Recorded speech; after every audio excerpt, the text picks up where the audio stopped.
अध्याय 76। पहले के लोग। सार्वजनिक रेस्तरां में मौजूद लोग लगभग सभी चले गए थे। झांग चुनकिंग को थोड़ा बुरा लगा। ऐसा लग रहा था कि वह आज सोंग डूली को नहीं देख पाएगी। जब वह सोच रही थी तो दूर से एक जानी पहचानी आकृति आ रही थी। झांग चुनकिंग शब्द उसकी आंखों के ठीक सामने थे। जब वह होश में आई तो सोंग डूली उसे एक मुस्कान के साथ देख रहा था जो मुस्कान नहीं थी। कल उसके कार्यालय में कहे गए बोल्ड शब्दों को याद करते हुए उसका चेहरा तुरंत लाल हो गया। उसने अपना चेहरा जोर से रगड़ा। उसकी आंखें उसके हाथ पर लगे घाव को ढूंढ रही थी जिस पर अभी भी पट्टी बंधी हुई थी। क्या तुम्हारा हाथ ठीक है? पट्टी बंधे हाथ को ऊपर उठाते हुए सोंग डू लिट ने कुछ हरकतें की। हरकतों को देखकर ऐसा लगा कि चोट हल्की है, लेकिन उसके चेहरे पर भाव सीधे उन हरकतों से संबंधित थे। उसने अपने दिल में आह भरी और कहा, जब तुम घायल हो तो तुम शराब नहीं पी सकते। जैसे ही ये शब्द कहे तुरंत पता चल गया कि उसने दोपहर के भोजन के दौरान क्या किया था। मैंने शराब नहीं पी थी, उसने कहा। नहीं पीना अच्छा है, लेकिन आज नहीं पीने का मतलब यह नहीं है कि कल नहीं पीना है। सोंग डू लिट के पास बहुत सारी सामाजिक पार्टियां हैं। उसकी आवाज स्पष्ट है, कह रही है, जब तक घाव पूरी तरह से ठीक नहीं हो जाता तब तक आप शराब नहीं पी सकते। हाँ का जवाब बहुत जोरदार नहीं है, नहीं छोटा, नहीं कोमल और नहीं उदासीन, लेकिन इस छोटे से जवाब के कारण उसका दिल खुशी से उछल रहा है। उसने उससे कहा कि उसका घाव अभी तक ठीक नहीं हुआ है, इसलिए वह शराब नहीं पी सकता। उसने हाँ कहते हुए उससे सहमति जताई।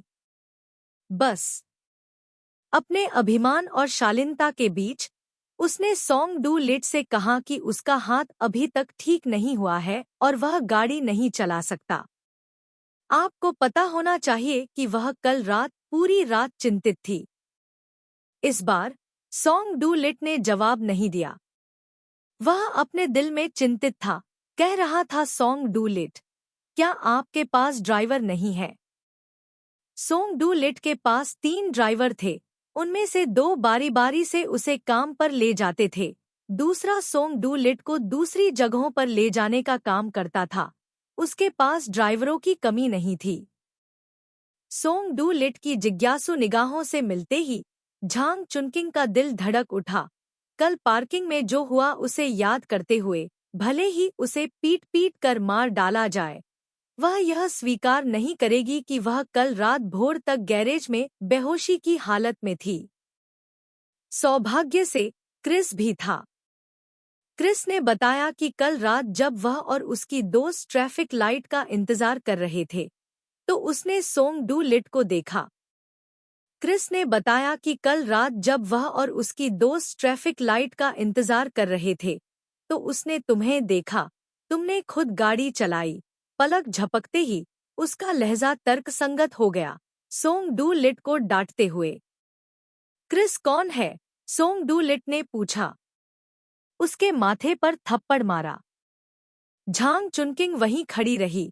सोंग डू लिट पहले ही ऑफिस की ओर चल पड़ा था। यह सोचते हुए, उसका पीछा करते हुए, उसने सोंग डू लिट से कहा कि वह कल ऑफिस में जो कुछ भी कहा उसे सच न माने। उसका दिल गर्व से भर गया। दूसरों की बेटियों का महत्व गौण है। सबसे महत्वपूर्ण बात यह है कि वह डू लैप टैन की छोटी बहन है।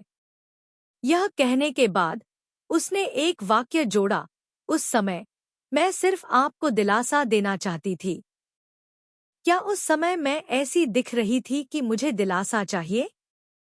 उसने पूछा।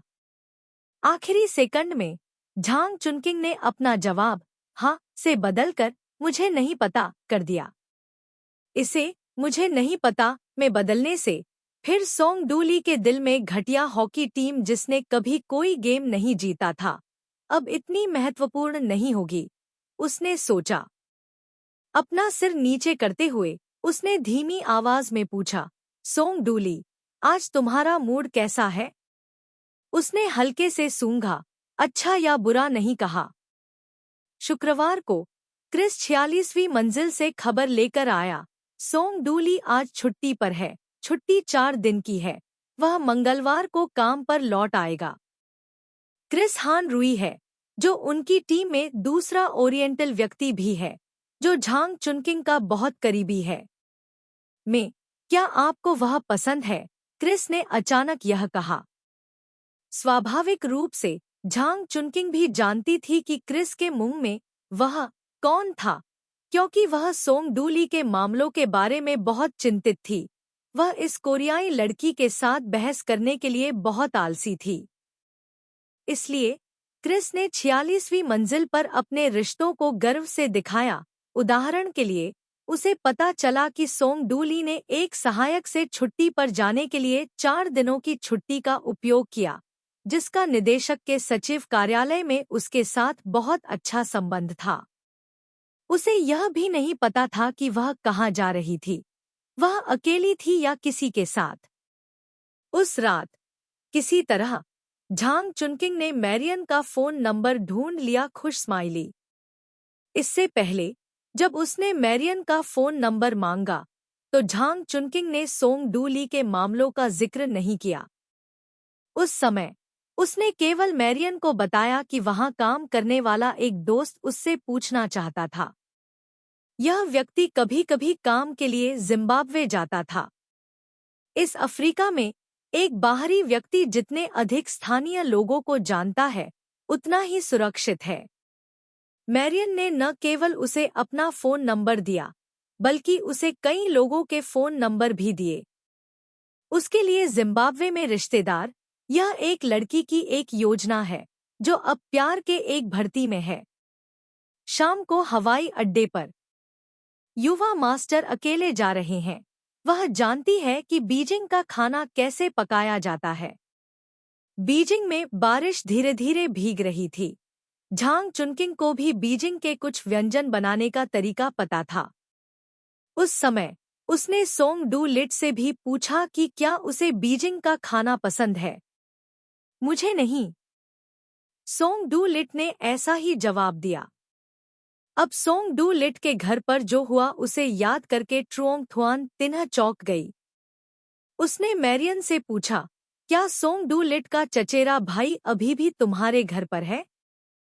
चचेरी बहन? मैरियन का स्वर संदेह से भरा था। झांग चुनकिंग का दिल तनाव में था। सहज रूप से उसने अपना सेल फोन पकड़ लिया। थोड़ी देर बाद मैरियन को लगा कि उसे एहसास हो गया है। तुमने भी उसे देखा था? किसने? युवा मालिक की चचेरी बहन। मैरियन हंसी। वह चली गई। मैं अभी वापस आई हूँ और उसे कहीं नहीं देखा। तो वह आकर्षक महिला क्वावियत्तु वास्तव में टोंग डू लिट की चचेरी बहन है? उस दिन जो जोड़ा गैराज से बाहर आया, उसे देखकर कोई भी यही सोचेगा कि वे प्रेमी युगल हैं। युवा मालिक ने अपनी चचेरी बहन से तुम्हारा परिचय क्यों कराया? मैरियन ने ध्यान भटकाते हुए पूछा। मैरियन ने ट्रुओंग थुआन तिन्ह को बताया कि जब वह घर लौटी तो उसने उस महिला से पूछा जिसे नाइट क्लब से वापस लाया गया था, और युवा मालिक ने उसे बताया कि वह उसकी चचेरी बहन है। Night club? उस दिन दूसरे व्यक्ति ने कल्पना से परे कपड़े पहने थे। फोन रख दिया। सोंग डू लिट ने कहा था, क्वावियत्तु उसका चचेरा भाई था। फोन एक तरफ फेंकते हुए झांग चुनकिंग ने राहत की सांस ली। समय की गणना करते हुए सोंग डू लिट को अब तक डोमिनिका पहुंच जाना चाहिए था। शायद नहा धोकर कपड़े बदल लिए हों। डोमिनिकन लड़कियों को नाचते हुए देखते हुए ओपनेयर बीच रेस्तरां में खाना खा लिया हो। झांग चुनकिंग कभी डोमिनिका नहीं गई थी। उसकी धारणा में यह देश कैरिबियाई द्वीपों जैसा ही है, जिसमें पर्यटन के भरपूर संसाधन हैं। डोमिनिका के बारे में जिस चीज ने झांग चुनकिंग पर गहरी छाप छोड़ी, वह एक भूगोलवेत्ता था जिसने डोमिनिका में एक तस्वीर ली थी। जब चमकदार स्ट्रीट लाइटें चालू हुई थी, समुद्री शेरों का एक जोड़ा पार्क की बेंच पर बैठा था, कुछ ही दूरी पर घास पर कोई नाच रहा था। वह तस्वीर कई लोगों की यादों में गहराई से उकेरी गई थी। वे उस पार्क तक पहुंचने के लिए हजारों मील की यात्रा करते थे, बस उन्हें समुद्री शेरों का जोड़ा नहीं मिल पाया था। वहां स्थानीय लोगों ने पर्यटकों से कहा, अगले साल तक प्रतीक्षा करें। हर साल समुद्री शेरों की जोड़ी एक निश्चित समय पर पार्क की बेंच पर दिखाई देगी। क्या यह सच है जैसा कि स्थानीय लोग कहते हैं? हर साल समुद्री शेरों की जोड़ी एक निश्चित समय पर दिखाई देगी। कोई नहीं जानता और कोई भी सत्यापित करने नहीं जाता है।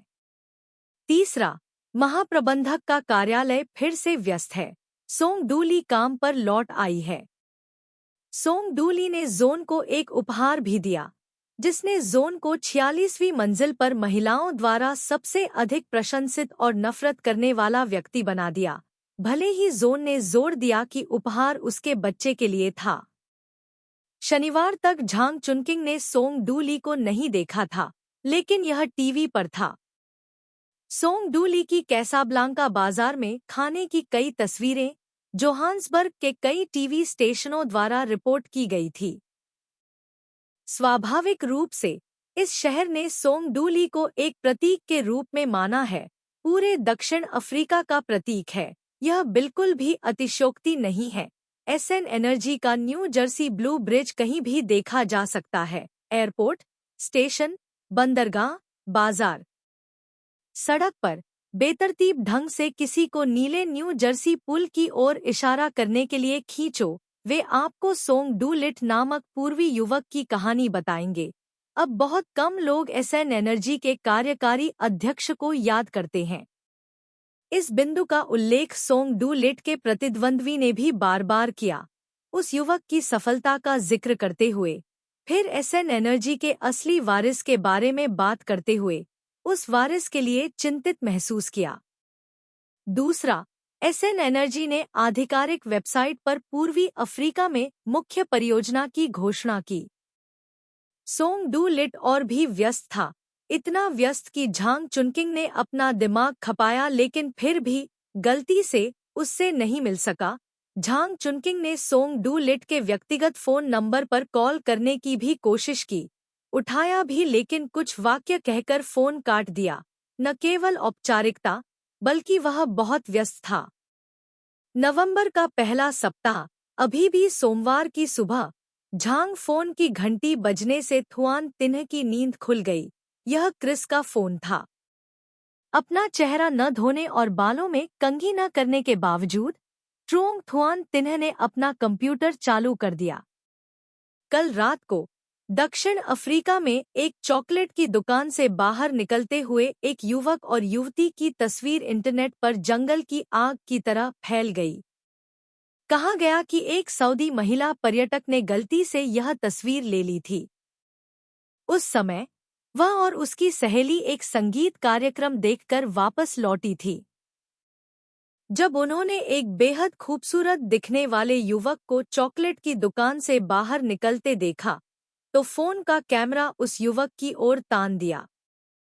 फोटो लेने के बाद सऊदी महिला पर्यटक ने लापरवाही से फोटो को अपने निजी सोशल मीडिया अकाउंट पर अपलोड कर दिया। जब तक फोटो को व्यापक रूप से रीपोस्ट नहीं किया गया, तब तक उसे एहसास नहीं हुआ कि जिस व्यक्ति की उसने गलती से फोटो खींची थी, वह एसएन एनर्जी का सीईओ होने का संदेह था। हालांकि क्योंकि यह रात का समय था, फोटो स्पष्ट नहीं थी और फोटो में मौजूद व्यक्ति ने बिल्कुल भी प्रतिक्रिया नहीं की। अभी के लिए वह केवल संदेह कर सकती थी। अंत में क्या चॉकलेट की दुकान से बाहर निकलने वाला युवक एसएन एनर्जी का सीईओ था? झांग चुनकिंग को एक नज़र में जवाब पता चल गया। हाँ, यह सोंग डुली था। अगर केवल एक सोंग डुली होता, लिट इतनी बड़ी मात्रा में ध्यान आकर्षित नहीं कर सकता था। लेकिन जब वह देर रात एक युवती के साथ सड़क पर दिखाई दिया, तो यह सोशल नेटवर्क पर खबर को विस्फोट करने के लिए पर्याप्त था। हर कोई इस बात का इंतजार कर रहा था कि कौन एसएन एनर्जी के सीईओ के नो स्कैंडल लेबल को फाड़ सकता है। कुछ टैब्लॉयड वेबसाइटों ने इस मामले का बहुत बारीकी से पालन किया।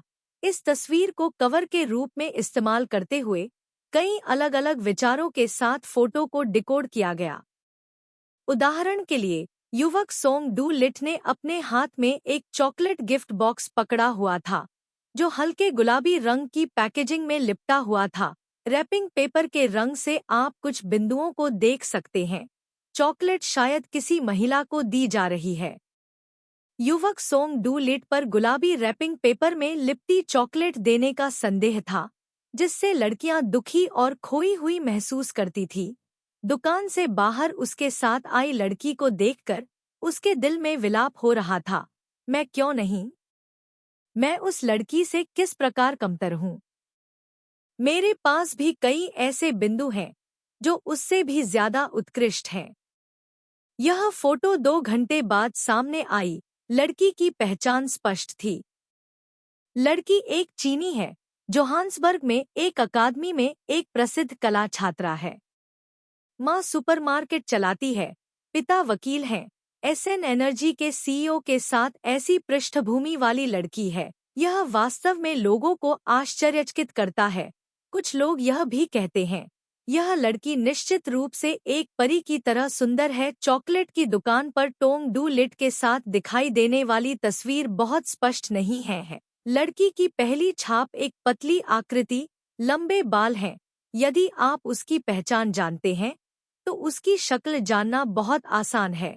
इस साल की शुरुआत में, यहाँ तक कि एक कुत्ते, एक बिल्ली सभी के सोशल नेटवर्क पर खाते हैं।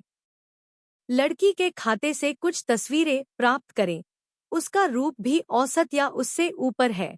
सौभाग्य से उसके पास करिश्मा है। इसके अलावा वह एक कला अकादमी की छात्रा है। शर्तें भी ठीक हैं, लेकिन ऐसी शर्तों के साथ एसएन एनर्जी के सीईओ के साथ होना, एक नेटिजन को उद्धृत करना, यह पृथ्वी और मंगल के बीच की दूरी है।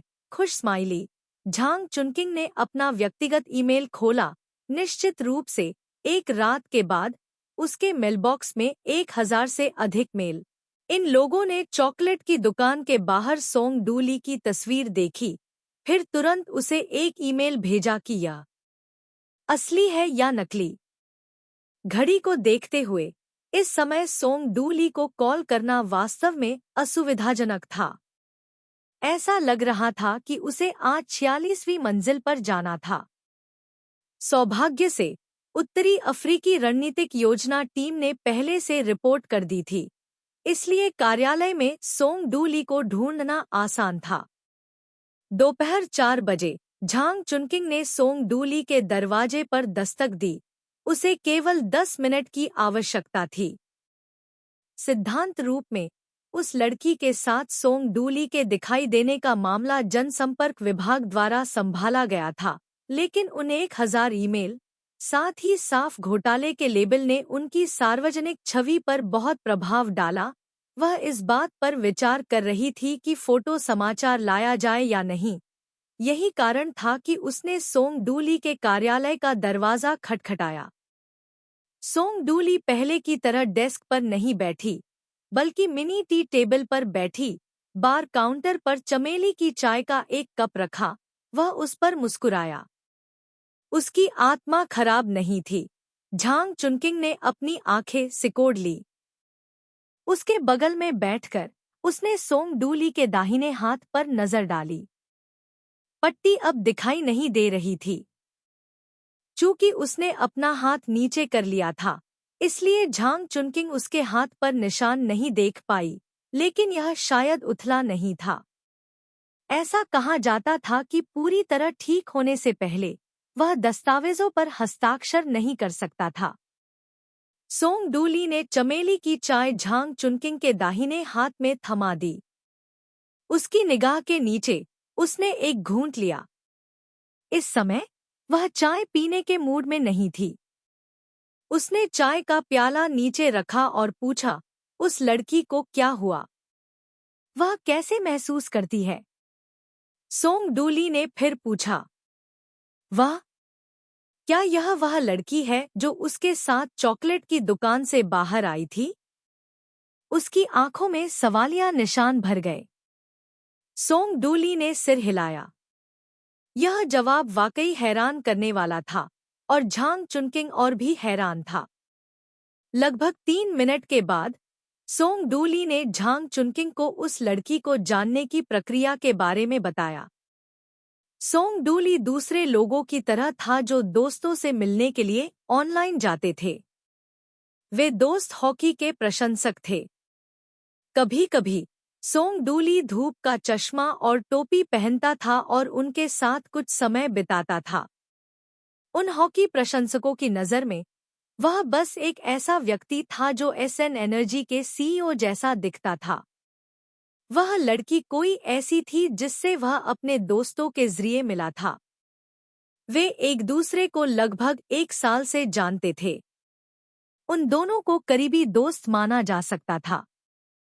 पिछले रविवार की रात वे सभा से चुपके से बाहर निकल गए। वे चौक के चारों ओर घूमते रहे। फिर लड़की ने उससे कहा कि वह उसे पसंद करती है। उसके बाद झांग चुनकिंग ने अचानक अपनी आवाज उठाई। उसके बाद वे चॉकलेट की दुकान में घुस गए। कल लड़की के चचेरे भाई का जन्मदिन था। उसने चॉकलेट के पैसे चुकाए। वह लड़की को घर ले गया और लड़की के साथ उसके चचेरे भाई की जन्मदिन की पार्टी में शामिल होने के लिए भी सहमत हो गया। झांग चुनकिंग ने अपने माथे पर थप्पड़ मारा। उसने आह भरी और सोंग डू लिट से पूछा, लड़की के साथ उसके चचेरे भाई की जन्मदिन की पार्टी में शामिल होने के लिए सहमत होते हुए, क्या तुम जानते हो इसका क्या मतलब है? मुझे पता है, सोंग डू लिट ने उदासीनता से उत्तर दिया। यह एक 22 वर्षीय लड़का था जिसका दिमाग साफ था। यह संभव था कि इस लड़के का कोई प्रेम इतिहास नहीं था। यह संभव था कि इस लड़के ने अपना सारा समय केवल पढ़ाई में बिताया हो। इसलिए झांग चुनकिंग ने उस पर जोर देने की जरूरत महसूस की। लड़की द्वारा लड़के के सामने कबूल किए जाने के बाद इस लड़के का उसके चचेरे भाई की जन्मदिन की पार्टी में शामिल होने के लिए सहमत होने का क्या मतलब था? झांग चुनकिंग के मुंह खोलने का इंतजार किए बिना, झांग चुनकिंग, मुझे पता है, इसका मतलब है एक रिश्ता शुरू हो गया है। हाथ टोंग डू लिट के शब्दों के कारण हवा में खुला हुआ, यह न जानते हुए कि कहाँ रखना है। ट्रोंग थुआन तिन्ह वास्तव में चमेली की चाय का प्याला जमीन पर फेंकना चाहता था। वास्तव में ऐसा करना चाहता था। वह मेरी असली पहचान नहीं जानती, सोंग डूली की आंखें दूर क्षितिज की ओर देखते हुए कह रही थी। मैं आज रात उसे सब कुछ खुलकर बताने की योजना बना रही हूँ। ओएमजी, हे भगवान, यह वास्तव में एक रोमांटिक फिल्म की तरह है। अब जो जोड़े एक साथ होने वाले हैं, उन्हें आशीर्वाद देने के अलावा वह और क्या कर सकती है? अध्याय 77, अतीत के लोग 2। त्रुओंग थुआन तिन्ह को यह नहीं पता था कि सोमवार को तोंग डू लिट उस लड़की को अपनी पहचान का सच बता देगा और सच बताने के बाद उसका परिणाम क्या होगा। इसके अलावा क्या सोंग डू लिट कला अकादमी में पढ़ने वाली लड़की की छोटी बहन की जन्मदिन पार्टी में दिखाई दिया था? इसके विपरीत, कला अकादमी में पढ़ने वाली लड़की ने अभिनय करना बंद नहीं किया। उसने अपने दोस्तों के सर्कल में पोस्ट किया, मैं भविष्य में पढ़ाई पर ध्यान केंद्रित करूंगी। वह आदमी जो मेरे साथ चॉकलेट की दुकान से बाहर चला गया, वह सिर्फ एक सामान्य दोस्त था जो एक समारोह में मिला था। फिर उसने अपना सोशल मीडिया अकाउंट डिलीट कर दिया।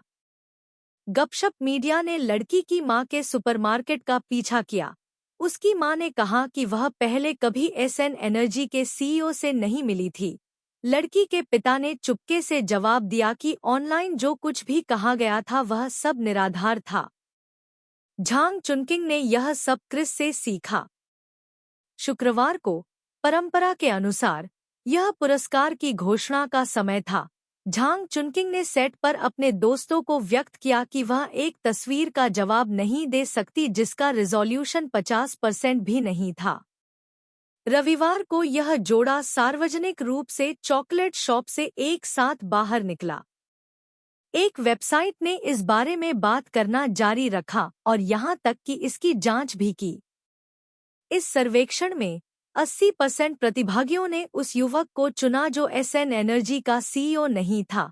इसका कारण यह था कि एक बारटेंडर के एसएन एनर्जी के सीईओ से मिलने की संभावना एक महिला कला छात्रा से अधिक होती है। नतीजतन अफ्रीकी महिलाओं ने खुशी से जयकारे लगाए। एसएन एनर्जी के सीईओ का घोटाला मुक्त लेबल अभी भी सुरक्षित था। चॉकलेट की दुकान से बाहर आने वाले जोड़े की खबर ने थोड़ी देर के लिए हलचल मचा दी, लेकिन एसएन एनर्जी के सीईओ पर इसका कोई असर नहीं हुआ। वह अभी भी हमेशा की तरह दिन में 10 घंटे से अधिक काम करता था। शुक्रवार फिर आया। क्रिस ने यह खबर वापस लाई। कला अकादमी में पढ़ने वाली लड़की 46वीं मंजिल पर दिखाई दी।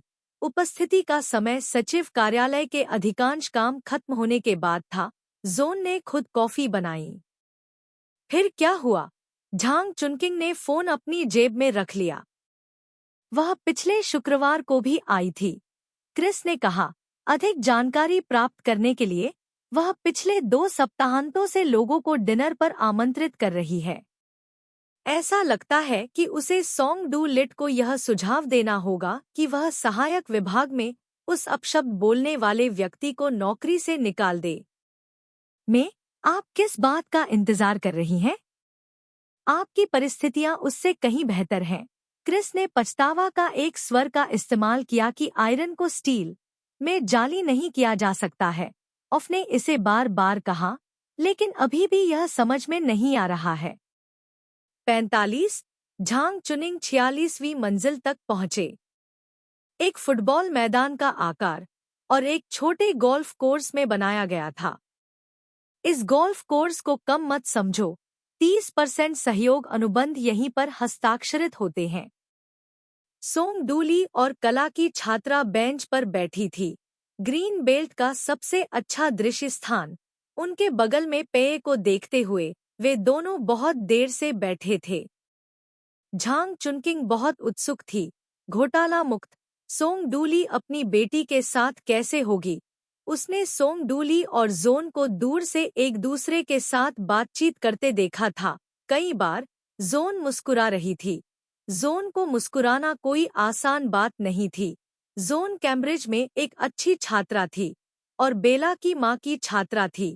बेला की मां के अनुसार वह पूरे सेमेस्टर के दौरान एक बार भी नहीं मुस्कुराई थी। जिज्ञासा से बाहर झांग चुनकिंग बेंच के करीब चली गई।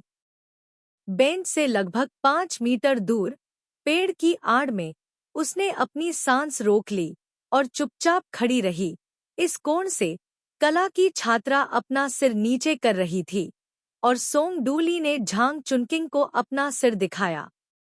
भाई, यह माहौल, चाहे आप इसे कैसे भी देखें, यह अच्छा नहीं लग रहा है। वे दोनों डेट पर गए पुरुष और महिला की तरह नहीं लग रहे हैं। उन दोनों के बैठने के बीच की दूरी अभी भी आधे लोगों को समायोजित कर सकती है। कुछ मिनट का मौन। क्या यह मैं हूँ? क्या कुछ गड़बड़ है? लड़की ने अपना मुंह खोला। उसका सवालिया लहजा थोड़ा डरा हुआ था। मैं हर चीज में अच्छी हूँ, सिवाय क्या छोड़कर? लड़की ने जल्दी से पूछा। थोड़ी देर बाद सन्नाटा। टोंग डू लिट ने धीरे से कहा, मेरे बाल लंबे हैं। हाँ, कला का छात्र चौंक गया। तुम्हारी एक कमी है, वह है लंबे बाल। अगर सोंग डू लिट इतना सुंदर नहीं होता, अगर उसकी आवाज सुनने में इतनी मधुर नहीं होती, अगर ये शब्द कहने वाला व्यक्ति सोंग डू लिट नहीं होता, तो झांग चुनकिंग आगे बढ़कर उसे चेतावनी के तौर पर जोरदार थप्पड़ मार देता। किसी और की बेटी से इस तरह बात करना वाकई लोगों की भूख मिटा देता है। सोंग डू लिट ने ऐसे शब्द कहना जारी रखा जिससे लोगों की भूख मिट गई। न केवल तुम्हारे बाल लंबे हैं, बल्कि तुम्हारे बाल काले भी हैं। पहले तो यह कुछ नहीं है, लेकिन धीरे धीरे यह कुछ बन जाएगा। जैसे तुम्हें गाजर खाने से वाकई नफरत है, लेकिन कोई हमेशा तुम्हारे लिए गाजर लाता है। तुम भी अपने दिल में जानते हो गाजर तुम्हारे शरीर के लिए बहुत अच्छी है। तुम भी इस बुरी आदत से उबरना चाहते थे, लेकिन अंत में तुम फिर भी असफल हो गए। यह मेरी समस्या है। तुम्हारे आने से पहले ही मुझे गाजर से नफरत करने की समस्या थी। मुझे बहुत खेद है, जितना ज्यादा उतना ज्यादा अपमानजनक। कला का छात्र सोंग डू लिट से इतना मोहित हो गया कि लड़की की शर्म भी बेकार है। लहजा बहुत उत्साहित है, कह रही है, अगर अगर मैं अपने लंबे बाल कटवा कर छोटे कर लूं, तो क्या होगा? मैं बहुत स्वार्थी व्यक्ति हूँ। जब आप अपने लंबे बालों को छोटे बालों में बदल लेंगे, जब आप मेरे सामने आएंगे, तो मैं सोचूंगा कि यह मेरी वजह से है कि आपने अपने सुंदर लंबे बाल खो दिए हैं। मेरा काम बहुत व्यस्त है। मुझे इन बातों के लिए दोषी महसूस करने के लिए समय नहीं मिलता, सोंग डूली ने कहा। कितना स्वार्थी व्यक्ति है। आधे दिन तक हंगामा करने के बाद यह पता चला कि बाकी दो लोग ब्रेकअप की बात कर रहे थे। किसी को ब्रेकअप करते देखना वाकई अनैतिक था, लेकिन झांग चुनकिंग फिर भी नहीं गई। अचानक उसके दिल में आया, उसे आगे क्या करना चाहिए। वह अचानक क्या करेगी? झांग चुनकिंग को पता नहीं था। जब वह पहले एक पत्रकार थी, तो उसके लिए सुबह होने से पहले एक जरूरी फोन कॉल से जागना बहुत आम बात थी। अपनी नौकरी की वजह से वह केवल अपने बाल छोटे करवा सकती थी। उसके बाद उसके बाल कभी भी उसके कंधों से आगे नहीं बढ़े। अपने छोटे बालों को सहलाते हुए उसने स्वप्निल रूप से सोचा, भगवान का शुक्र है, उसके बाल छोटे थे। आखिर सोंग डूली को लंबे बाल क्यों पसंद नहीं थे? कला का अध्ययन करने वाली लड़की के बाल बहुत सुंदर थे, काले और लंबे, मुलायम रेशम की तरह। शायद सोंग डूली के शब्दों ने उसके आत्मसम्मान को ठेस पहुंचाई थी। आए, उसने कुर्सी से उठने की कोशिश की, सफलतापूर्वक अपना बैग पकड़ा, लेकिन खुद को कुर्सी से उठने के लिए मजबूर नहीं कर पाई। जैसे कि वह मरने से पहले संघर्ष करना चाहती थी। लड़की ने अपना सिर टोंग डू लिट को देखने के लिए झुकाया। वह उसे पसंद नहीं करती थी क्योंकि वह एसएन एनर्जी का सीईओ था। उसका मानना था कि यह सच्चा प्यार था। सच्चे प्यार को आसानी से नहीं छोड़ा जाना चाहिए। लेकिन टोंग डू लिट ने लड़की को मौका नहीं दिया। कृपया यह मत कहो कि मेरे लंबे बाल कटने के कारण मुझे दोषी महसूस न करें। वास्तव में मैं लंबे समय से अपने बाल कटवाना चाहती थी, और उससे पहले मैं अपने बालों को भूरा रंग भी करवाना चाहती थी। भूरा रंग शायद बुरा नहीं है। ऐसे मूर्खतापूर्ण शब्द, बेकार। एक पल रुककर उसने ठंडे स्वर में कहा, मैं याद रखूंगी कि तुम्हारे बाल लंबे हुआ करते थे। आखिरकार लड़की अपनी सीट से खड़ी हो गई। मैं ड्राइवर से कहूंगी कि वह तुम्हें घर ले जाए। सोंग डू लिट ने अभी भी वही मुद्रा बनाए रखी। उसकी आंखें दूर तक देख रही थी। दोस्तों का जमावड़ा है, मैं अब और नहीं जाऊंगी। आखिरी क्षण में लड़की ने अपने विचार वापस ले लिए। सोंग डू लिट को जोर से थप्पड़ मारे। लड़की के जाने के बाद सूरज ने सूर्यास्त के रंग की एक परत डाल दी। बहुत जल्दी सूरज आसमान में एक सुनहरी सीमा छोड़ते हुए खड्ड में वापस जाने वाला था। सोंग डू लिट अभी भी बेंच पर बैठा था। झांग चुनकिंग अभी भी पेड़ के पीछे खड़ा था। उसका चेहरा उत्तर की ओर था। वह उसके सिर के पीछे घूर रही थी। जब उसने अपनी घड़ी देखने के लिए अपना हाथ उठाया, तो वह पेड़ से उतरी, बेंच पर चली गई। सोंग डू लिट को उसकी शक्ल देखकर आश्चर्य नहीं हुआ। झांग चुनकिंग उसी मुद्रा में बैठ गई जहां लड़की पहले बैठी थी। झांग चुनकिंग ने एक पल सोचा, कहा, सोंग डू लिट, मेरे बाल छोटे हैं। इन शब्दों ने सोंग डू लिट की नजर उस पर पड़ गई। उसे देखकर मुस्कुराई। थोड़ा आत्मसंतुष्ट होकर मुस्कुराई। अर्थ जब वह आधिकारिक तौर पर टोंग डू लिट के सामने आई, तो ट्रुओंग थुआन तिन्ह के बाल छोटे थे, इसलिए ऐसा कोई तरीका नहीं था कि ट्रुओंग थुआन तिन किसी के लिए भी अपने बाल छोटे करवा ले। उसने भौहें सिकोड़ी। भौहें सिकोड़ने वाला रूप भी बेहद खूबसूरत था। पागल होने की हद तक उसके प्रति मोहित होने की छवि को छिपाने की जहमत न उठाते हुए उसने अपने होठों को सिकोड़ा और मुस्कुराई। सोंग डू लिट, मेरे पास तुम्हारे लिए यह विचार है और मैं इसे तुम्हारे साथ आजमाना चाहती हूँ। क्योंकि मैं डू लैप टैन की छोटी बहन हूँ। मुझे पता है कि ऐसा कहने पर बिजली गिर जाएगी। हालांकि उसके मुंह से मुस्कान आ रही थी, लेकिन उसकी आंखों से आंसू बह रहे थे। यह सही है, उसने उस व्यक्ति के सामने अपनी भावनाओं को कबूल किया जिसने डू लैप टैन को इस दुनिया से जाने के लिए मजबूर किया। सोंग डू लिट, सोंग डू लिट, मुझे लगता है कि मैं पागल हूँ, बुदबुदाते हुए सोंग डूली ने कर्कश स्वर में अपना नाम पुकारा। कर्कश स्वर में कहा, झांग चुनकिंग, इस दुनिया में वास्तव में बहुत से पागल लोग हैं। समय एक सदी की तरह बीत गया।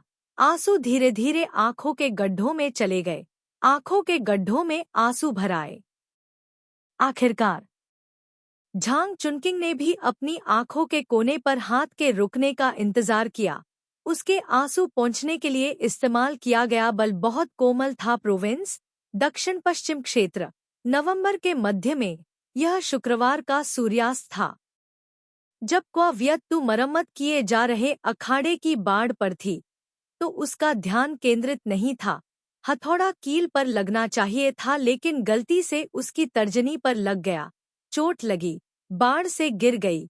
सौभाग्य से सतह पर जमीन बहुत मोटी थी। बाड़ पर केवल वह थी। क्वावियत्तु वहीं लेटी थी, पैरों को घुटनों पर टिकाए, आसमान को देखते हुए, पैर हिलाते हुए। जोहान्सबर्ग से निकलते समय यह बस दक्षिणी गोलार्ध में गर्मियों में प्रवेश कर रहा था। दक्षिणी गोलार्ध से उत्तरी गोलार्ध की ओर उड़ रहा था। बस उतरा। पेरिस की हवा ठंडी थी। कुछ ही घंटों में उसने गर्मी की शुरुआत से लेकर सर्दी की शुरुआत तक का अनुभव कर लिया था। सौभाग्य से प्रोवेंस में सर्दी बहुत गर्म थी। वर्तमान में क्वावियत्तु मोसान शहर नामक स्थान पर था। मोसान की आबादी 1000 से भी कम थी। छोटी आबादी के कारण शहर हमेशा बंद रहता था। उपग्रह मानचित्र पर आप शहर का नाम नहीं पा सकते थे। मोसान शहर छोटा था, इसलिए वहां कोई विशाल लेवेंडर के खेत नहीं थे, कोई सूरजमुखी के खेत नहीं थे, न ही फ्रांस के अन्य शहरों की तरह समृद्ध पर्यटन संसाधन थे। मोसान शहर में आने जाने वाले बहुत कम लोग थे, लेकिन यह इस विशेषता के कारण था जिसने विश्व मुद्रा कोष के सलाहकार को आकर्षित किया। बूढ़े एशियाई व्यक्ति जिन्होंने कभी सूट नहीं पहना, उन्होंने मोसान शहर में 14वीं शताब्दी का एक प्राचीन महल खरीदा। इस प्राचीन महल को एक पारिवारिक अवकाश फार्म में बदल दिया। पहले मोसान शहर के लोग बहुत चिंतित थे कि यह दुर्जय व्यक्ति इस शहर में बुरी आदतें लाएगा। थोड़ी देर बाद उन्होंने कहा कि यह एक बहुत ही भयानक व्यक्ति है जो इस शहर में बुरी आदतें लाएगा। पता चला कि इस बूढ़े आदमी को स्थानीय लोगों से भी ज्यादा शांति पसंद है, इसलिए वह सब्जियां, खरबूजे, फल और खाना लेकर आया और उसे उस बूढ़े आदमी को दिया जो सूट पहनना पसंद नहीं करता था। बूढ़ा आदमी मोसान शहर का मानद निवासी बन गया और शहर के मुखिया ने उसे जैतून उगाने के लिए कुछ एकड़ जमीन दे दी। जैतून, मोसान टाउन की खास बात अगर ढूंढनी हो तो जैतून का जिक्र करना पड़ेगा। शहर के हर घर में जैतून उगाने के लिए जमीन का एक टुकड़ा है। मोसान टाउन के जैतून पूरी दुनिया में फैले हुए हैं। कुछ दिन पहले विश्व कृषि उत्पाद प्रदर्शनी से अच्छी खबर आई। मोसान टाउन के जैतून के तेल ने खाद्य तेलों की श्रेणी में पहला पुरस्कार जीता। पूरा शहर बहुत खुश था। उन्होंने जश्न मनाने के लिए एक शानदार पार्टी रखने का फैसला किया। यह पार्टी दादाजी के जन्मदिन की पार्टी के दिन ही रखी गई थी। जश्न की पार्टी और दादाजी के जन्मदिन की पार्टी के समय शहर में पहुंचना वाकई दोगुना मजेदार था। मामला सुलझ गया। छोटे शहर के लोग तुरंत काम पर लग गए। उन्होंने जल्दी से बाहर काम कर रहे और पढ़ाई कर रहे बच्चों को बुलाकर वापस घूमने के लिए बुलाया, जल्दी से सड़क बनाई, सफाई की, जल्दी से पार्टी के लिए बर्तन सजाए। कई सालों से खाली पड़े अखाड़े की मरम्मत की जरूरत थी। बिजली के तारों की समस्या को और भी बारीकी से जांचना था। यहाँ भी कुछ चीजें सुलझानी थी, वहाँ भी कुछ चीजें सुलझानी थी, हल करने की जरूरत है। छोटे शहर के लोग बेहद व्यस्त और खुश हैं। हर सुबह उसकी देखभाल करने की जरूरत नहीं है। बूढ़े आदमी ने पहाड़ पर एक बाइक की सवारी की, उसकी ताकत उसके दादा के साथ वापस साइकिल चलाने के बाद भी। अखाड़ा। इस अखाड़े में जश्न मनाने के लिए पार्टी रखी जाएगी। अखाड़े की बाड़ को मजबूत करने के बीच में डीन को अपने पिता का फोन आया। किसी ने पिज्जा ऑर्डर किया था, इसलिए उसे पहुंचाना था। इसलिए अखाड़े में केवल क्वाव्यतु ही बची थी। वह जमीन पर लेटी थी, उसकी तर्जनी उंगली दर्द से कांप रही थी। अपनी आंखें बंद करते हुए हल्के कदमों की आवाज सुनाई दी। कदमों की आवाज बहुत जानी पहचानी थी। उसकी तर्जनी उंगली को रगड़ने का बल भी बहुत कोमल था। उसके कान के पास एक जानी पहचानी आवाज गूंजी, धीरे से पूछ रही थी, क्या दर्द हो रहा है? सिर हिलाओ। इतना लापरवाह क्यों? उसने आह भरी। एक 20 साल का बच्चा किस बात की शिकायत कर रहा है? उसने अपने पैर हिलाना बंद कर दिया, घूम गया और अपना सिर अपनी छाती में दबा लिया। लालच से अपनी सांस अंदर खींची और धीमी आवाज में कहा, क्या यह सब तुम्हारी वजह से नहीं है? यह आप क्यों हैं? क्या यह तुम्हारे कारण नहीं है? क्योंकि मुझे आपका भेजा हुआ पैकेज मिल गया है। क्वाव्यतु को आज सुबह पैकेज मिला। वह बाहर जाने ही वाली थी। उसके दादा पैकेज लेकर अंदर आए। यह सुनकर कि पैकेज जोहान्सबर्ग से भेजा गया था, उसका दिल बहुत तेजी से धड़क रहा था। लेकिन सौभाग्य से उसके दादा के सामने उसने बहुत अच्छा भाव दिखाया। ऐसा लग रहा था कि उसे बिल्कुल भी परवाह नहीं है। उसने पैकेज प्राप्त किया, पैकेज लिया और बिना किसी ध्यान दिए बाहर चली गई।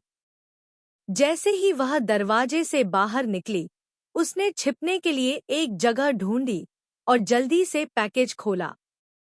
यह उसका पासपोर्ट था। Passport, reporter certificate, driving licence आदि जो पहले टोंग डूली के पास थे, अब सभी पैकेज में थे। उसके बाद क्वाव्यतु वहीं अचंभित होकर बैठी रही, जब तक डीन अपनी मोटरसाइकिल पर नहीं आया। उसके बाद या तो वह गलत रास्ते पर चली गई या गलत चीज ले ली और अंत में उसकी तर्जनी उंगली घायल हो गई। पहले यह हमेशा बहुत अच्छा था, हमेशा खिड़की से बाहर घूरने के अलावा, हर रात केवल कुछ घंटे सोने के अलावा, हर भोजन में कम से कम खाने के अलावा, बाकी सब अच्छा था।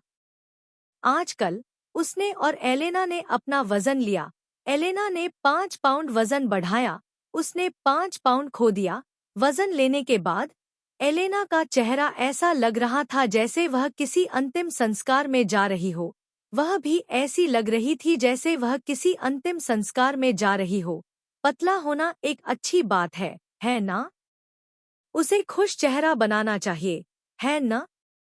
लेकिन ऐसा नहीं था। मैं बिल्कुल भी खुश नहीं थी और मुझे लगा कि मेरे साथ कुछ गलत हुआ है। अब जब मैंने उसे देखा तो मुझे और भी ज्यादा गलत लगा।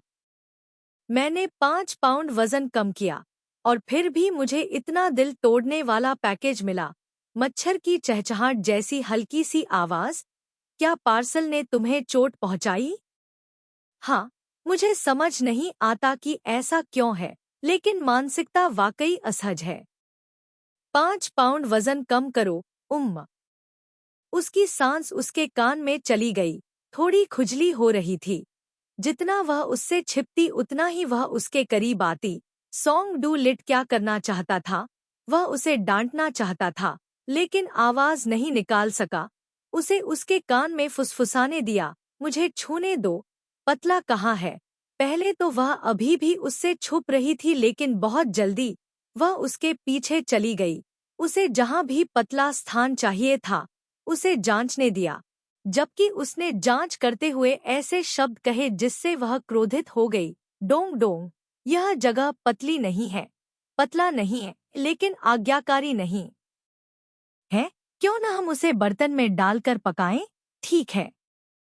हो, नाराज मत हो, मैं तो बस तुम्हारे साथ मजाक कर रहा था। खरगोशों का इतना बड़ा जोड़ा, इतना प्यारा, मैं बर्दाश्त नहीं कर सकता। बेतहाशा छुपते हुए वह धीरे से मुस्कुराई, लेकिन उसके हाथ दूर नहीं हुए। चकमा देना भी अस्पष्ट था। चकमा देते हुए डोंग डोंग, डोंग डोंग, दो ध्वनियां डोंग डोंग एक दूसरे को ओवरलैप करती हैं। उसके कान के पास से छोटी, उसके सिर के ऊपर से ऊंची। अध्याय 78, पहले वाला व्यक्ति 3। Dong Dong, Dong Dong, Dong Dong की दो ध्वनियां एक दूसरे पर ओवरलैप हो गईं। उसके कान के पास से छोटी, उसके सिर के ऊपर से ऊंची। उसके सिर के ऊपर से आ रही आवाज स्पष्ट रूप से उसके दादा की थी।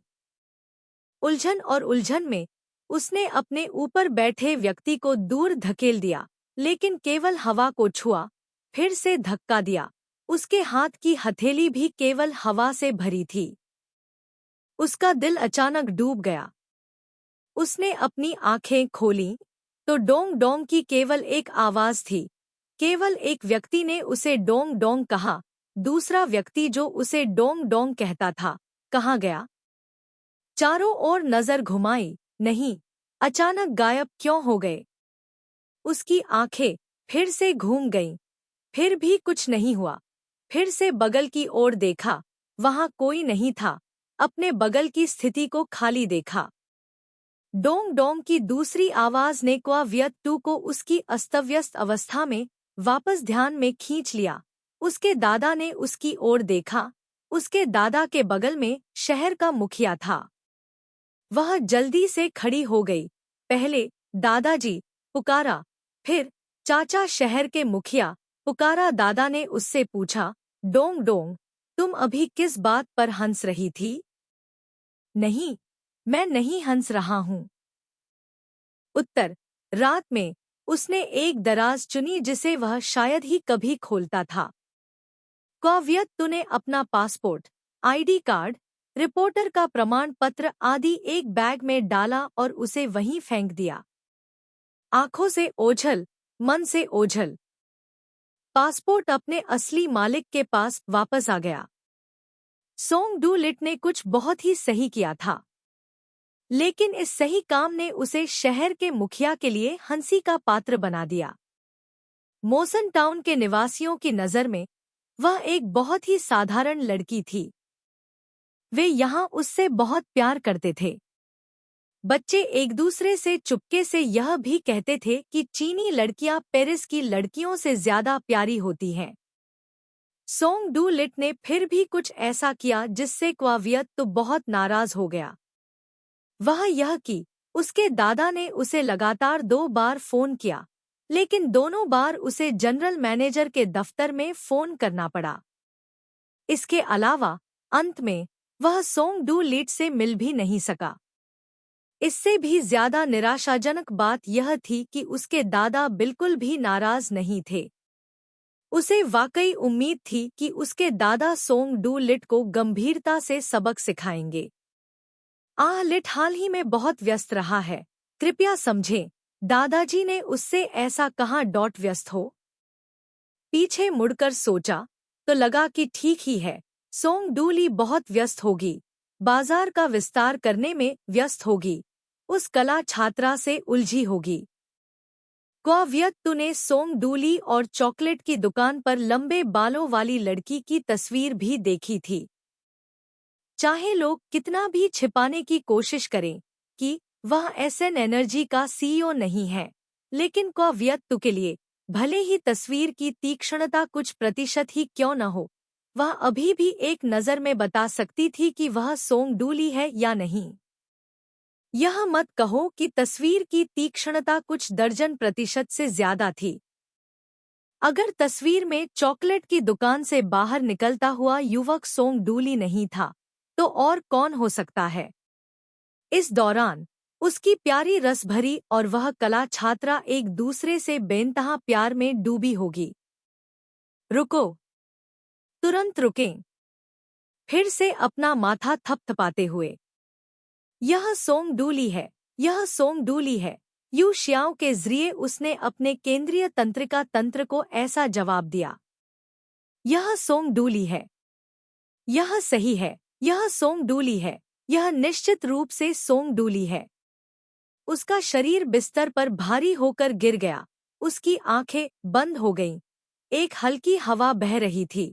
गुलाबी और हरे रंग के पर्दे के बाहर का आकाश सितारों से भरा हुआ था, कुछ सेम जितने छोटे थे।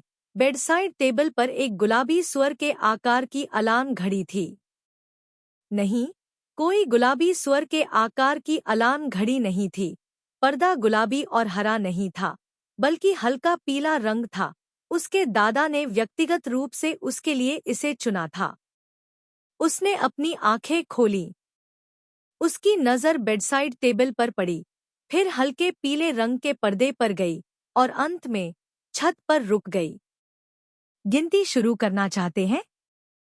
गुलाबी और हरे रंग के पर्दे और गुलाबी स्वर अलार्म घड़ी के बारे में न सोचने के लिए कितनी संख्याएं चाहिए?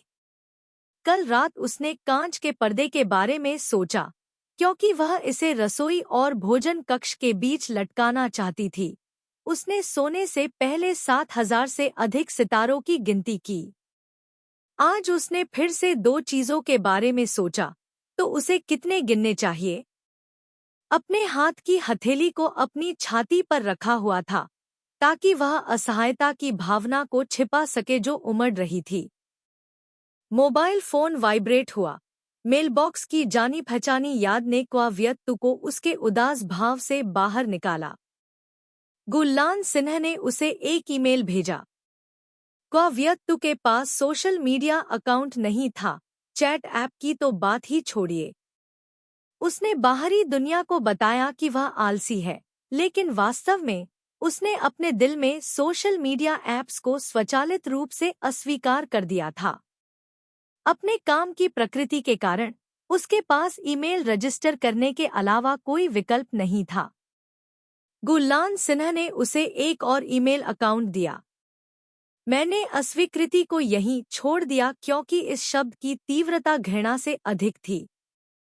मेरा अपना अंतर्ज्ञान कुछ छूना नहीं चाहता था। गुल्लान सिन्हा अक्सर उसे ईमेल भेजती थी। सूर्यास्त के समय आकाश की एक तस्वीर, बारिश के दिन पोर्च की एक यादृच्छिक तस्वीर, जमीन पर लौटती हुई एक छोटी बिल्ली का वीडियो, शब्दों के साथ कुछ मिनटों का वीडियो। धीरे धीरे गुल्लान सिन्हा के ईमेल उसे अब परेशान नहीं करते थे। धीरे धीरे जब ईमेल नोटिफिकेशन की आवाज आती तो वह जल्दी से उसे खोल देती। मेलबॉक्स खोलकर गुड नाइट चुपचाप मेलबॉक्स में लेट जाती। यह बच्चा वाकई आलसी था, लेकिन इसे आलसी नहीं कहा जा सकता था। क्या वह अभी भी उसे ईमेल नहीं भेजता था?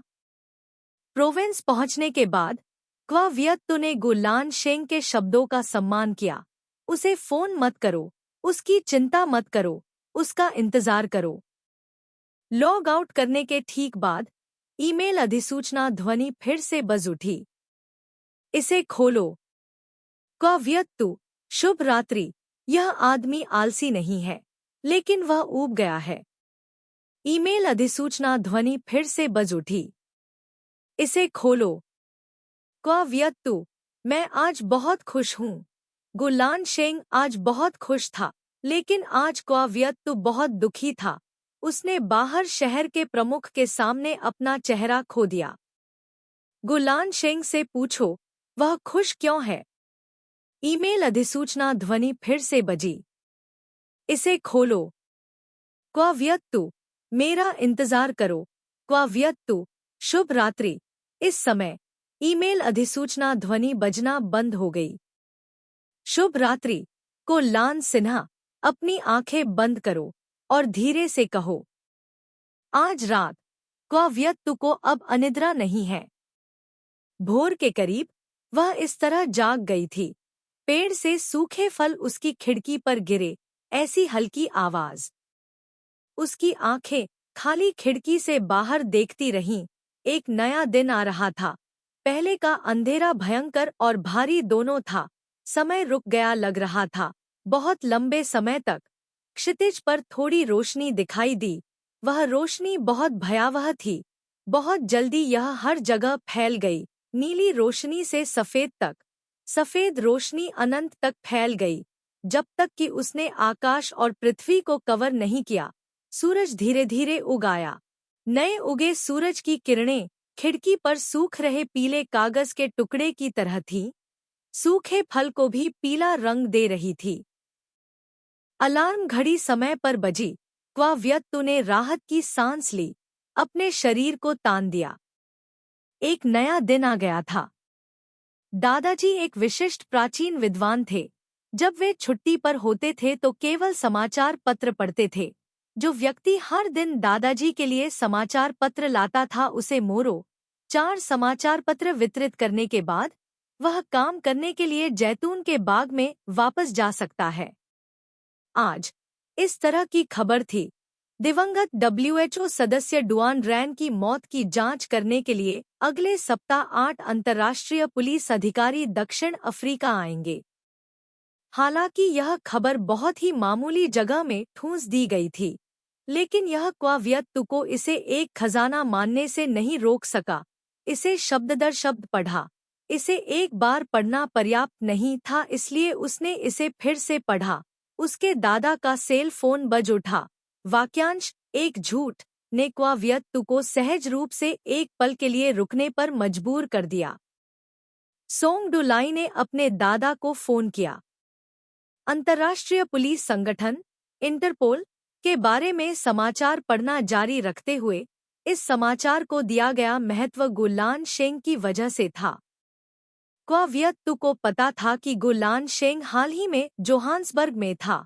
इस वजह से अमेरिकी दवा निगम को नीचे खींचना निश्चित रूप से अवास्तविक था, लेकिन कोई फर्क नहीं पड़ता। डुआन रैन को मारने वाला अपराधी फरार नहीं हो सकता था। दादा अभी भी फोन पर थे। इस कॉल में इतना समय क्यों लग रहा था? इसमें इतनी नीचता क्या है? अचानक डंप वाक्य ने क्वाव्यक्तु के हाथ में रखे अखबार को लगभग जमीन पर गिरा दिया। जल्दी से अपना सिर उठाकर अपने दादाजी की आंखों से मिलते हुए उसने जल्दी से अपनी आंखें नीची कर ली, पानी का एक घूंट लिया और शांत स्वर में पूछा, दादाजी क्या हुआ?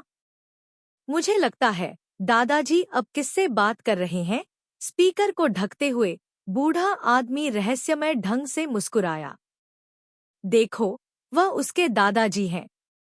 डोंग डोंग की मानसिक दुनिया थोड़ी खास थी। हमेशा अपने आसपास की घटनाओं से उदासीन। 16 साल की उम्र में वह 16 साल का था। 25 साल की उम्र में भी वह 16 साल का था। 26 साल की उम्र में भी वह 16 साल का था। यह चेहरा, उसके दिल में यह गुण कभी नहीं बदला था। दादाजी अब एलिट से बात कर रहे हैं, बूढ़े आदमी ने खुद ही जवाब की घोषणा की। उसने अचानक एहसास का चेहरा बनाया, जैसे ओह तो यह एलिट है। तुम नहीं जानते थे, मुझे इसके बारे में सोचने दो।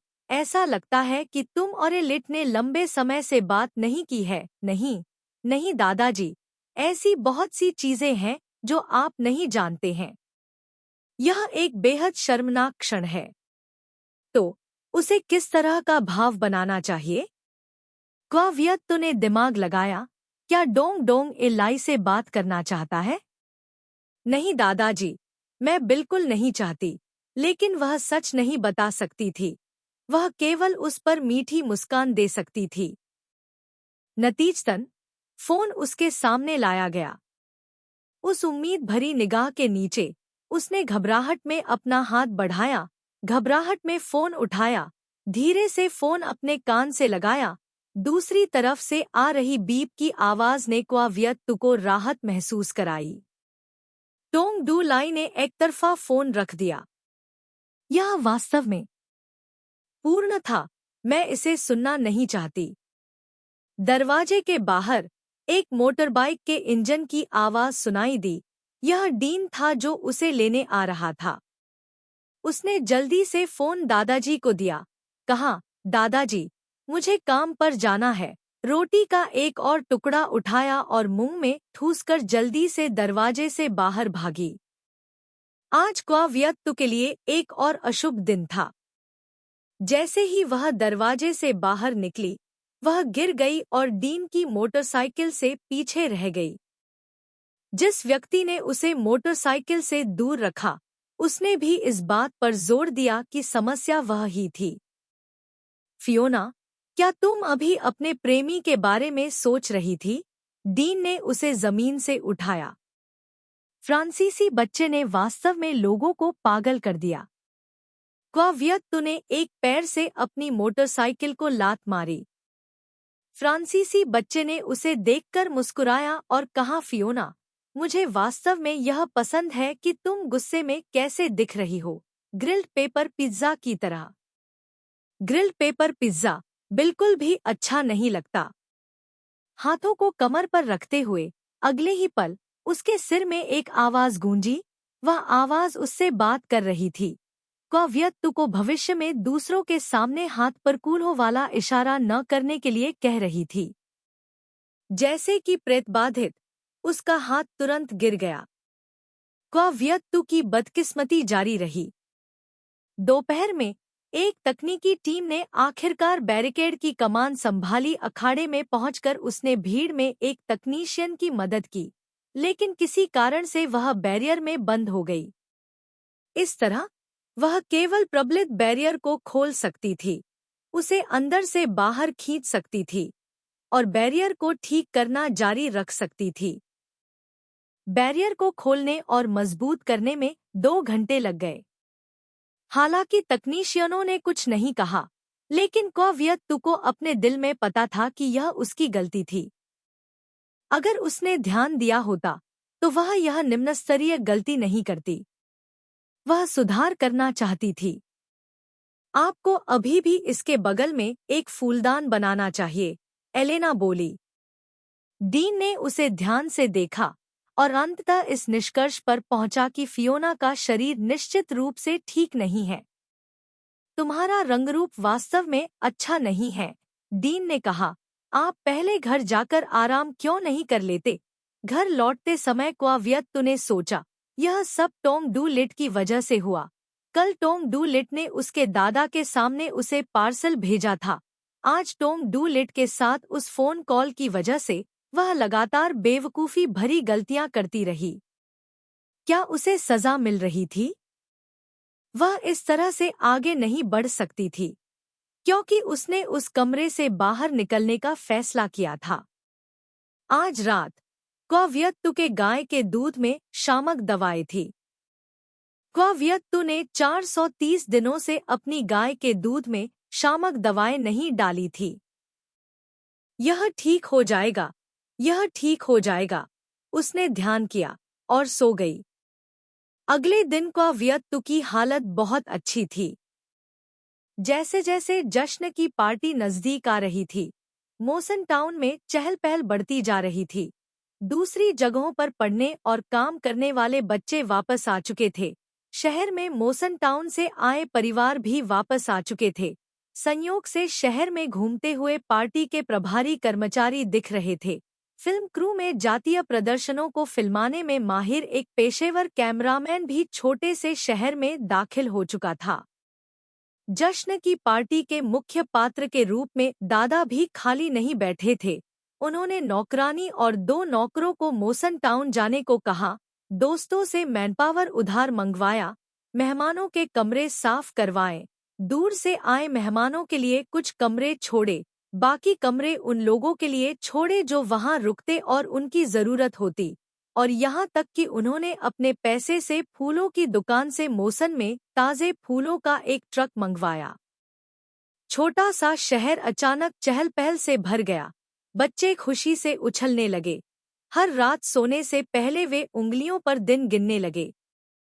जश्न की पार्टी से 2 दिन पहले उस दोपहर एक घटना घटी। छोटे 3 बैल बाड़ से बाहर भाग गए। एक तरह से बाड़ के पास एक मैला मैदान था। बैल को दलदल में पीछा किया और फिर बैल को लेने के लिए एक क्रेन का उपयोग करें और उन्हें बाड़ में फेंक दें। तीनों बैलों के बीच एक लड़की ने दलदल में पीछा किया। हर कोई क्वाविएट 2 पर था। खेलने के लिए उसने उसे इस बारे में बताया। उसकी तरफ मुड़ना होगा, जो शायद गाय को आगे बढ़ाता है। जाओ। जितने ज्यादा लोग आए, तीनों बैल बैरियर के ऊपर पलट गए। क्वावियत 2 के सामने खड़ी क्रेन अचानक रुक गई। किनारे पर मौजूद लोग उसे प्रोत्साहित करते रहे, उसे डरने से मना करते रहे। वह बिल्कुल भी नहीं डरी। जब सेफ्टी बेल्ट बांधी गई, जब उसका शरीर दलदल से बाहर निकला, क्वावियत 2 को लगा जैसे कोई मूली जमीन से बाहर खींची जा रही हो। जैसे ही उसके पैर की उंगलियां बाहर निकली, उसके चारों ओर तालियां बजने लगी। यहाँ के फ्रांसीसी लोग वाकई बहुत उत्साही थे, उसने मन ही मन कोसा। शव को कई दर्जन मीटर ऊपर उठाया गया, धीरे धीरे किनारे की ओर बढ़ रहा था। यह वाकई रोमांचक था, किसी फिल्म में तार की तरह, लेकिन असल में यह घिनौना था। उसके कपड़े, चेहरा और बाल कीचड़ में सने हुए थे। उसके पास कोई जूता नहीं था और सिर्फ एक मोजा बचा था। यह क्रेन फिल्म क्रू से उधार ली गई थी। कहा जाता था कि यह आखिरी बार इस्तेमाल की गई थी। दूसरे शब्दों में, यह बहुत पुरानी थी, इतनी पुरानी कि उसे हर मिनट यह चिंता रहती थी कि चेन गिर जाएगी नहीं। 3 बैलों को खींचने के बाद क्रेन ने अब और सहन न कर पाने के लक्षण दिखाए। हर बार जब वह चलती तो एक अजीब सी आवाज करती। किनारे पर उत्साह देख रहे लोगों की जय जयकार के साथ अजीब सी आवाज। सौभाग्य से सब ठीक था। क्वावियत 2 का शरीर किनारे की ओर बढ़ना जारी रहा। 5 मीटर, 6 मीटर। जब उसने किनारे पर हल्के रंग की शर्ट पहने हुए व्यक्ति को छुआ, तो क्वावियत 2 को लगा कि वह कुछ देख रही है। उसे यह भी उम्मीद थी कि वह चीजें देख रही है। किनारे के करीब कुछ मीटर आगे बढ़ने पर क्वावियत 2 की उम्मीद टूट गई। दूरी इतनी कम थी, किनारे पर खड़े व्यक्ति का चेहरा इतना साफ था। हल्के रंग की शर्ट पहने व्यक्ति टोंग डू लाई थे। टोंग डू लाई के साथ खड़े ट्रुओंग थुआन तिन भी थे। दोनों आकृतियां एक दूसरे के बहुत करीब खड़ी थी। अध्याय 79। अतीत के लोग। 4 वर्ष का यह समय घूमने के लिए बहुत उपयुक्त है। छोटा शहर औद्योगिक पार्क से बहुत दूर है, इसलिए हवा बहुत ताज़ा है। तापमान उपयुक्त है। नारंगी स्ट्रीट लाइट पुरानी धब्बेदार दीवार पर लटकी हुई है। दीवार के सामने अज्ञात फूलों के गुच्छे लटक रहे हैं। हरे पत्थर की स्लैब पर कदम रखते ही कोई आवाज नहीं आती। कोई आवाज नहीं कर रहा। यह कोई पूर्ण विवरण नहीं है। यह निर्जीव वस्तुओं के लिए अधिक उपयुक्त है। लेकिन जीवन रहित चीजें, भूत। क्वावियत 2 कांप उठा। जल्दी से अपना लबादा ऊपर खींचा और आगे बढ़ गया। शायद एलेना को ढूंढने जाना इस तरह रात में अकेले घूमने से बेहतर था। एलेना की दादी का घर एक परित्यक्त मठ के पास था। परित्यक्त मठ के पास से गुजरते समय क्वावियत 2 मठ से आ रही आवाज से डर गया। छेद से झांकने पर उसे एक पुरुष और एक महिला के शव एक दूसरे से कसकर चिपके हुए दिखाई दिए। आंखें सीधी सामने देखती हुई, कदम तेजी से आगे बढ़ते हुए। कुछ दर्जन कदम चलने के बाद पीछे मुड़े। दोनों आकृतियां आपस में चिपकी हुई थी। लंबी वाली ने हल्के रंग के कपड़े पहने हुए थे। सोंग डूली ने आज हल्के रंग के कपड़े पहने हुए थे। इस विचार ने क्वावियत 2 के सिर पर एक पल में खून सवार कर दिया। उसके कदम बिजली की तरह तेज थे। जब वह मठ के दरवाजे पर पहुंची, तो उसका हाथ पहले से ही मुट्ठी में बंधा हुआ था। एक लात से उसने मठ का दरवाजा खोल दिया। एक पल में उसका दिल दयनीय विचारों से भर गया। अगर यह सोंग डूली होती तो वह क्या करती? यदि टोंग डू लियट और ट्रुओंग थुआन तिन्ह चुंबन कर रहे हों तो उसे क्या करना चाहिए? मठ का दरवाजा चरमरा कर नीचे गिर गया। दिल उछलकर मेरे गले तक आ गया। पुरुष और स्त्री ने एक ही समय में उसकी ओर पीठ कर ली। युगल जोड़े की उपस्थिति को स्पष्ट रूप से देखकर क्वाव्यक्तु ने एक हाथ से दरवाजे की चौखट पकड़ ली और अपना सिर झुका लिया। झुकना, गहरी सांस लेना। यह सोंग डू लिट नहीं है। अगर यह सोंग डू लिट नहीं है तो कोई बात नहीं। अभी मठ में जो जोड़ा है वह सोंग डू लिट और ट्रुओंग थुआन तिन है। वह इसे कैसे समझाएगी? क्या यह पहले की तरह हो सकता है? उस माचा लड़की का सामना करते हुए यथोचित रूप से कहना, ए लिट को अब कड़ी मेहनत से पढ़ाई करनी है, आपके पास डेट करने का समय नहीं है, आपको खुश करने के लिए आइसक्रीम खरीदने के लिए लाइन में लगना है। यह कहने के बाद ठंडे दिमाग से एक वाक्य के साथ निष्कर्ष निकाला, यह सही है, मैं उसकी चचेरी बहन हूँ। सौभाग्य से यह टोंग डू लिट नहीं थी, अन्यथा वह मौत के मुंह में चली जाती। इसके अलावा ट्रोंग थुआन तिन्ह उस माचा लड़की की तरह नहीं थी जिसे आसानी से बेवकूफ बनाया जा सकता था। यदि ऐसा नहीं है तो फिर इसकी चिंता क्यों करें? आंखें सिकोड़कर इस जोड़े को देखा। यह वही लड़का होगा जो अपने माता पिता के साथ एक जश्न मनाने वाली पार्टी में शामिल होने के लिए अपने गृहनगर वापस आया था। लगभग 17-18 साल का लड़के के चेहरे पर अभी भी लड़की की लिपस्टिक के निशान हैं। मठ में इस तरह की बात मत करो, कहकर फिर अकड़ कर चले गए। वह छोटा जोड़ा यहाँ टहल रहा होगा। यह देखकर कि आसपास कोई नहीं था और माहौल भी खराब नहीं था, उन्होंने एक दूसरे को चूमा। इस टहलते जोड़े को देखकर उन्हें एक और टहलते जोड़े की याद आ गई। नहीं, नहीं, सोंग डू लिट ऐसा नहीं था कि दूसरे पक्ष को अपने चेहरे पर लिपस्टिक के निशान छोड़ने दे। उस बच्चे को सफाई पसंद थी। इसलिए निश्चित रूप से नहीं। क्वाविएट ने अपना सिर हिलाया। फियोना, उसके ठीक सामने से एक आवाज आई। यह एलेना है। वह अब एलेना के कमरे में थी। एलेना उससे बात कर रही थी, डीन से नहीं। एलेना और डीन एक दूसरे को नाराजगी से देख रहे थे। क्या हुआ? एलेना ने उससे पूछा। वह होश में आई और बोली कि वह सुन रही थी। पहली नजर में तो तुम्हारा रंगरूप बिल्कुल भी अच्छा नहीं लगता। उसने अपना चेहरा सहलाया और इनकार कर दिया। इसलिए एलेना डीन के अलावा किसी और विषय पर बात करती रही। एलेना एक विदेशी भाषा की छात्रा है, क्योंकि उसकी फ्रेंच अच्छी नहीं है। डीन उदार नहीं है। आलसी डीन, बेवकूफ डीन दोनों का वर्णन अंग्रेजी में किया गया है। यहाँ तक कि मोसन शहर के छोटे लड़के डीन ने भी एलेना को बेवकूफ और उदार न होने के बारे में फ्रेंच में डांटा। कुछ शब्द ऐसे थे जो क्वावियत्तु को समझ में आए, कुछ शब्द उसे समझ में नहीं आए, लेकिन जब दोनों ने एक दूसरे को डांटा तो उनका लहजा और भाव एक जैसे थे। मेरा दिल धड़क उठा। एलेना, क्या तुम्हें डीन पसंद है? क्वावियत्तु ने पूछा। एलेना जोर से हंस पड़ी।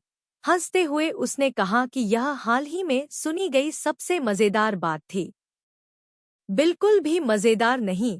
रुको और देखो, समय बताएगा। हाँ, समय बताएगा।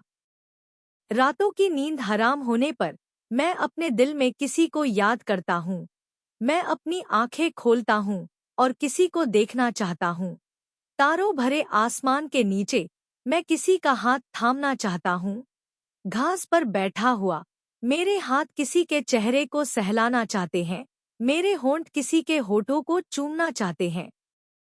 फोन को बालकनी में पकड़े हुए, बालकनी के एक कोने में सिमटकर, इस बात से अनजान की रात बहुत हो चुकी थी। एलेना ने उसे एक गिलास गर्म पानी देते हुए कहा कि फियोना नाम उसके लिए उपयुक्त नहीं है।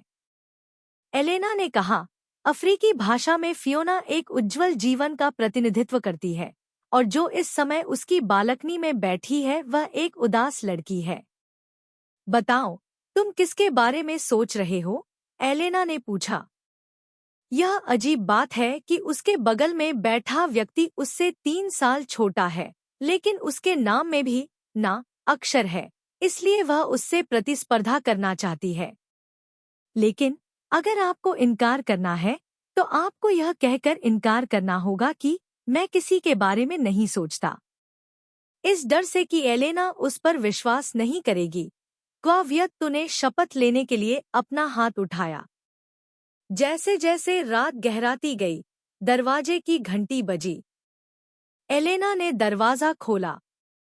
वियत के माध्यम से तूने एक लड़की को बुलाया जिसका नाम ना अक्षर से शुरू होता है। वह अब करोना की आवाज सुनने के लिए तड़प रही थी।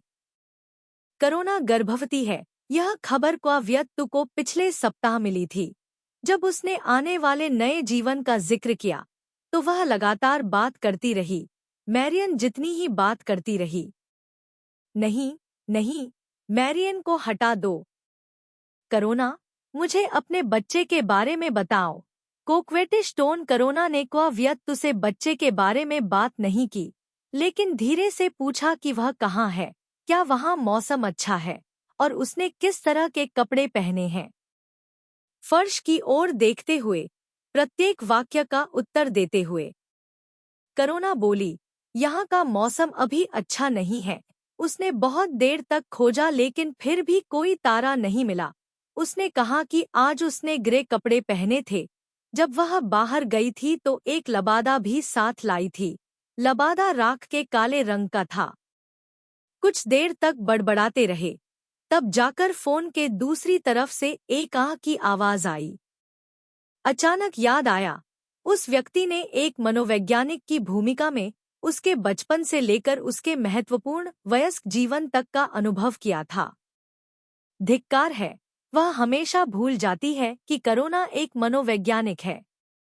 उसका दिमाग बहुत तेजी से घूम गया। वह खिलखिलाकर हंस पड़ी, बोली, करोना, क्या तुमने कभी मूर्ख बनने का स्वाद चखा है? सही है, हमेशा उसे मूर्ख बनाते हुए, अब उसे मूर्ख बनाने की बारी उसकी होनी चाहिए। अत्यंत प्रसन्न होकर उसने पूछा, क्या मैंने अभी उदास होने का नाटक किया था? बोलते हुए उसने बालकनी से झांका और एलेना को आंगन में ध्यानमग्न देखा। एलेना 3 मिनट से अधिक समय से उसी तरह खड़ी है। फोन रखते हुए उसने एलेना को धीमी आवाज में पुकारा, कोई दरवाजे के बाहर तुम्हें ढूंढ रहा है। वह बहुत सुंदर है। एलेना ने अपनी उंगली दरवाजे की ओर इशारा की। दोनों ने शुभ रात्रि कहा। वियत्तु धीरे धीरे दरवाजे तक चला गया। दरवाजा आधा खुला था। धीरे से दरवाजा खोलें, धीरे से बाहर निकलें, फिर दरवाजा बंद कर दें। टोंग डुलेट एक ऊंची कॉलर वाला सफेद फर कोट पहने हुए दरवाजे के बाईं ओर झुका हुआ था। दरवाजे के ऊपर एक स्ट्रीट लैंप था, जिसकी नारंगी रोशनी नीचे की ओर आ रही थी। नारंगी रंग की स्ट्रीट लाइट के नीचे सफेद फर कोट बहुत ही सौम्य एहसास देता है, तथा स्ट्रीट लाइट के चारों ओर कुछ पतंगे उड़ रहे हैं। स्ट्रीट लैंप पर एक हाथ के आकार का फूलदान लटका हुआ था, जिसके नीचे अज्ञात फूल लटक रहे थे, बहुत प्यारे। वह स्वप्नवत सोचते हुए हल्के कदमों से उसे ढूंढने आया था। वास्तव में जब एलेना ने बताया कि कोई उसे दरवाजे के बाहर ढूंढने आया था, तो वह अस्थिर ढंग से चल रही थी। उसने गलत जूते पहन रखे थे।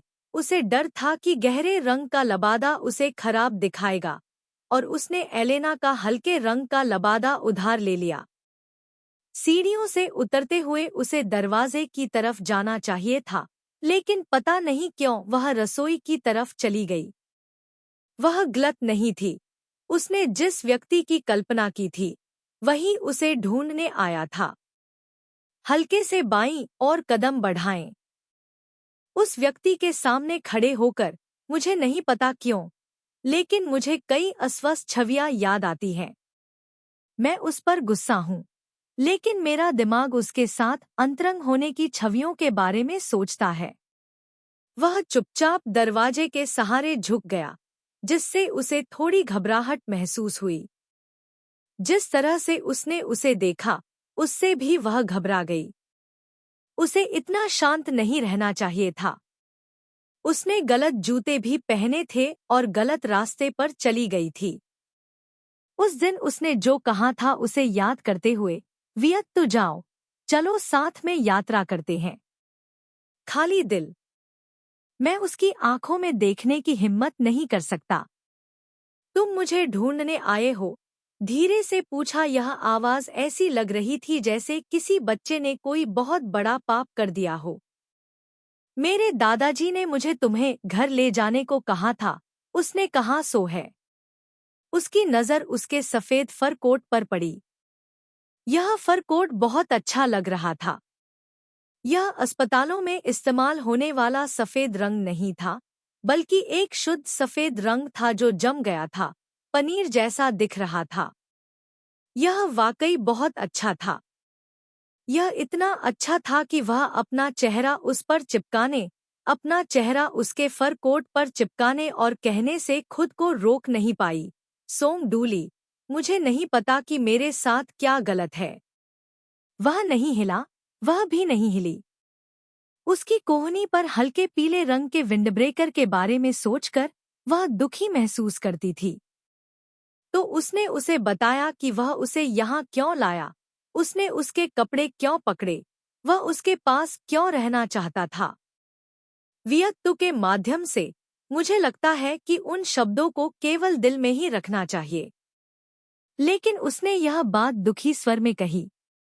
गली बहुत शांत थी, लेकिन उसकी आवाज स्पष्ट और अलग थी। फिर उसने मुस्कुराते हुए उसके मुंह के कोने की ओर देखा। वह मुस्कुराहट लोगों को भागने पर मजबूर कर देती है, क्योंकि उनके पास छिपने के लिए कोई जगह नहीं होती, इसलिए वे भाग जाते हैं। हाथ हल्के से कांप रहे हैं। क्या मजाक है? क्या तुम मुझ पर हंस रहे हो? पूछा। टोंग डू लिट ने गली के अंत की ओर देखा। जब उसकी नज़र उसके चेहरे पर पड़ी, वहां कोई मुस्कान नहीं थी। उसने उदासीनता से कहा कि वह तुम पर नहीं हंस रहा था। तो तुम किस बात पर हंस रहे हो? वास्तव में क्वाव्यक्तु को भी लगा कि उन्होंने जो कुछ कहा वह हास्यास्पद था। बस इतना ही कि एलेना की दादी के घर के सामने की स्ट्रीट लाइट में जादुई शक्तियां थीं। सोंग डू लिट ने कोई जवाब नहीं दिया। सोंग डू लिट, नाइस मत जाओ, शब्द अचानक क्वाव्यक्तु के मुंह से निकल गए, और यह कहने के बाद उसने एक और वाक्य जोड़ा, मुझे नाइस से वाकई नफरत है। उसकी आंखों में कोई लहर नहीं थी। घबराहट की भावना और भी बढ़ गई। सहज रूप से वह दूरी कम करने के लिए उसे छूना चाहती थी। क्वाव्यक्तु को वास्तव में इस भावना से नफरत थी। भले ही वह केवल आधे कदम की दूरी पर थे, लेकिन इससे उसे लोगों के एक विशाल समुद्र के बीच होने का एहसास हुआ। उन दोनों की मुलाकात केवल कुछ समय के लिए हुई थी। मत करो। बुदबुदाते हुए उसने हाथ आगे बढ़ाया। जब उसका हाथ उसके फर कोट को छूने वाला था, तो उसे एक ठंडी नज़र ने रोक दिया, जिससे वह आगे नहीं बढ़ सकी। वह एक कदम पीछे हटी और अपना हाथ नीचे गिरा दिया। अब मैं क्या करूं? मैं इस स्थिति से कैसे बाहर निकल सकता हूं? स्वार्थ, क्रूरता, शीतलता, सब कुछ उसके जाने के बाद गायब हो गया। क्या गलत? वह क्वाव्यक्तु है, हमेशा के लिए केवल उसकी क्वाव्यक्तु। इस क्षण कुछ हलचल हो रही है। उसकी ओर देखते हुए, जैसे कोई बच्चा श्रेय लेने की होड़ में हो, टोंग डू लिट ने कहा, मुझे याद आ गया है कि उसने क्या कहा था। क्योंकि प्रकाश आंखों के लिए बहुत सुखद था, सुखद प्रकाश ने दूसरों को सफेद फर कोट और पनीर के बारे में सोचने पर मजबूर कर दिया, जो आंखों के लिए भी सुखद था।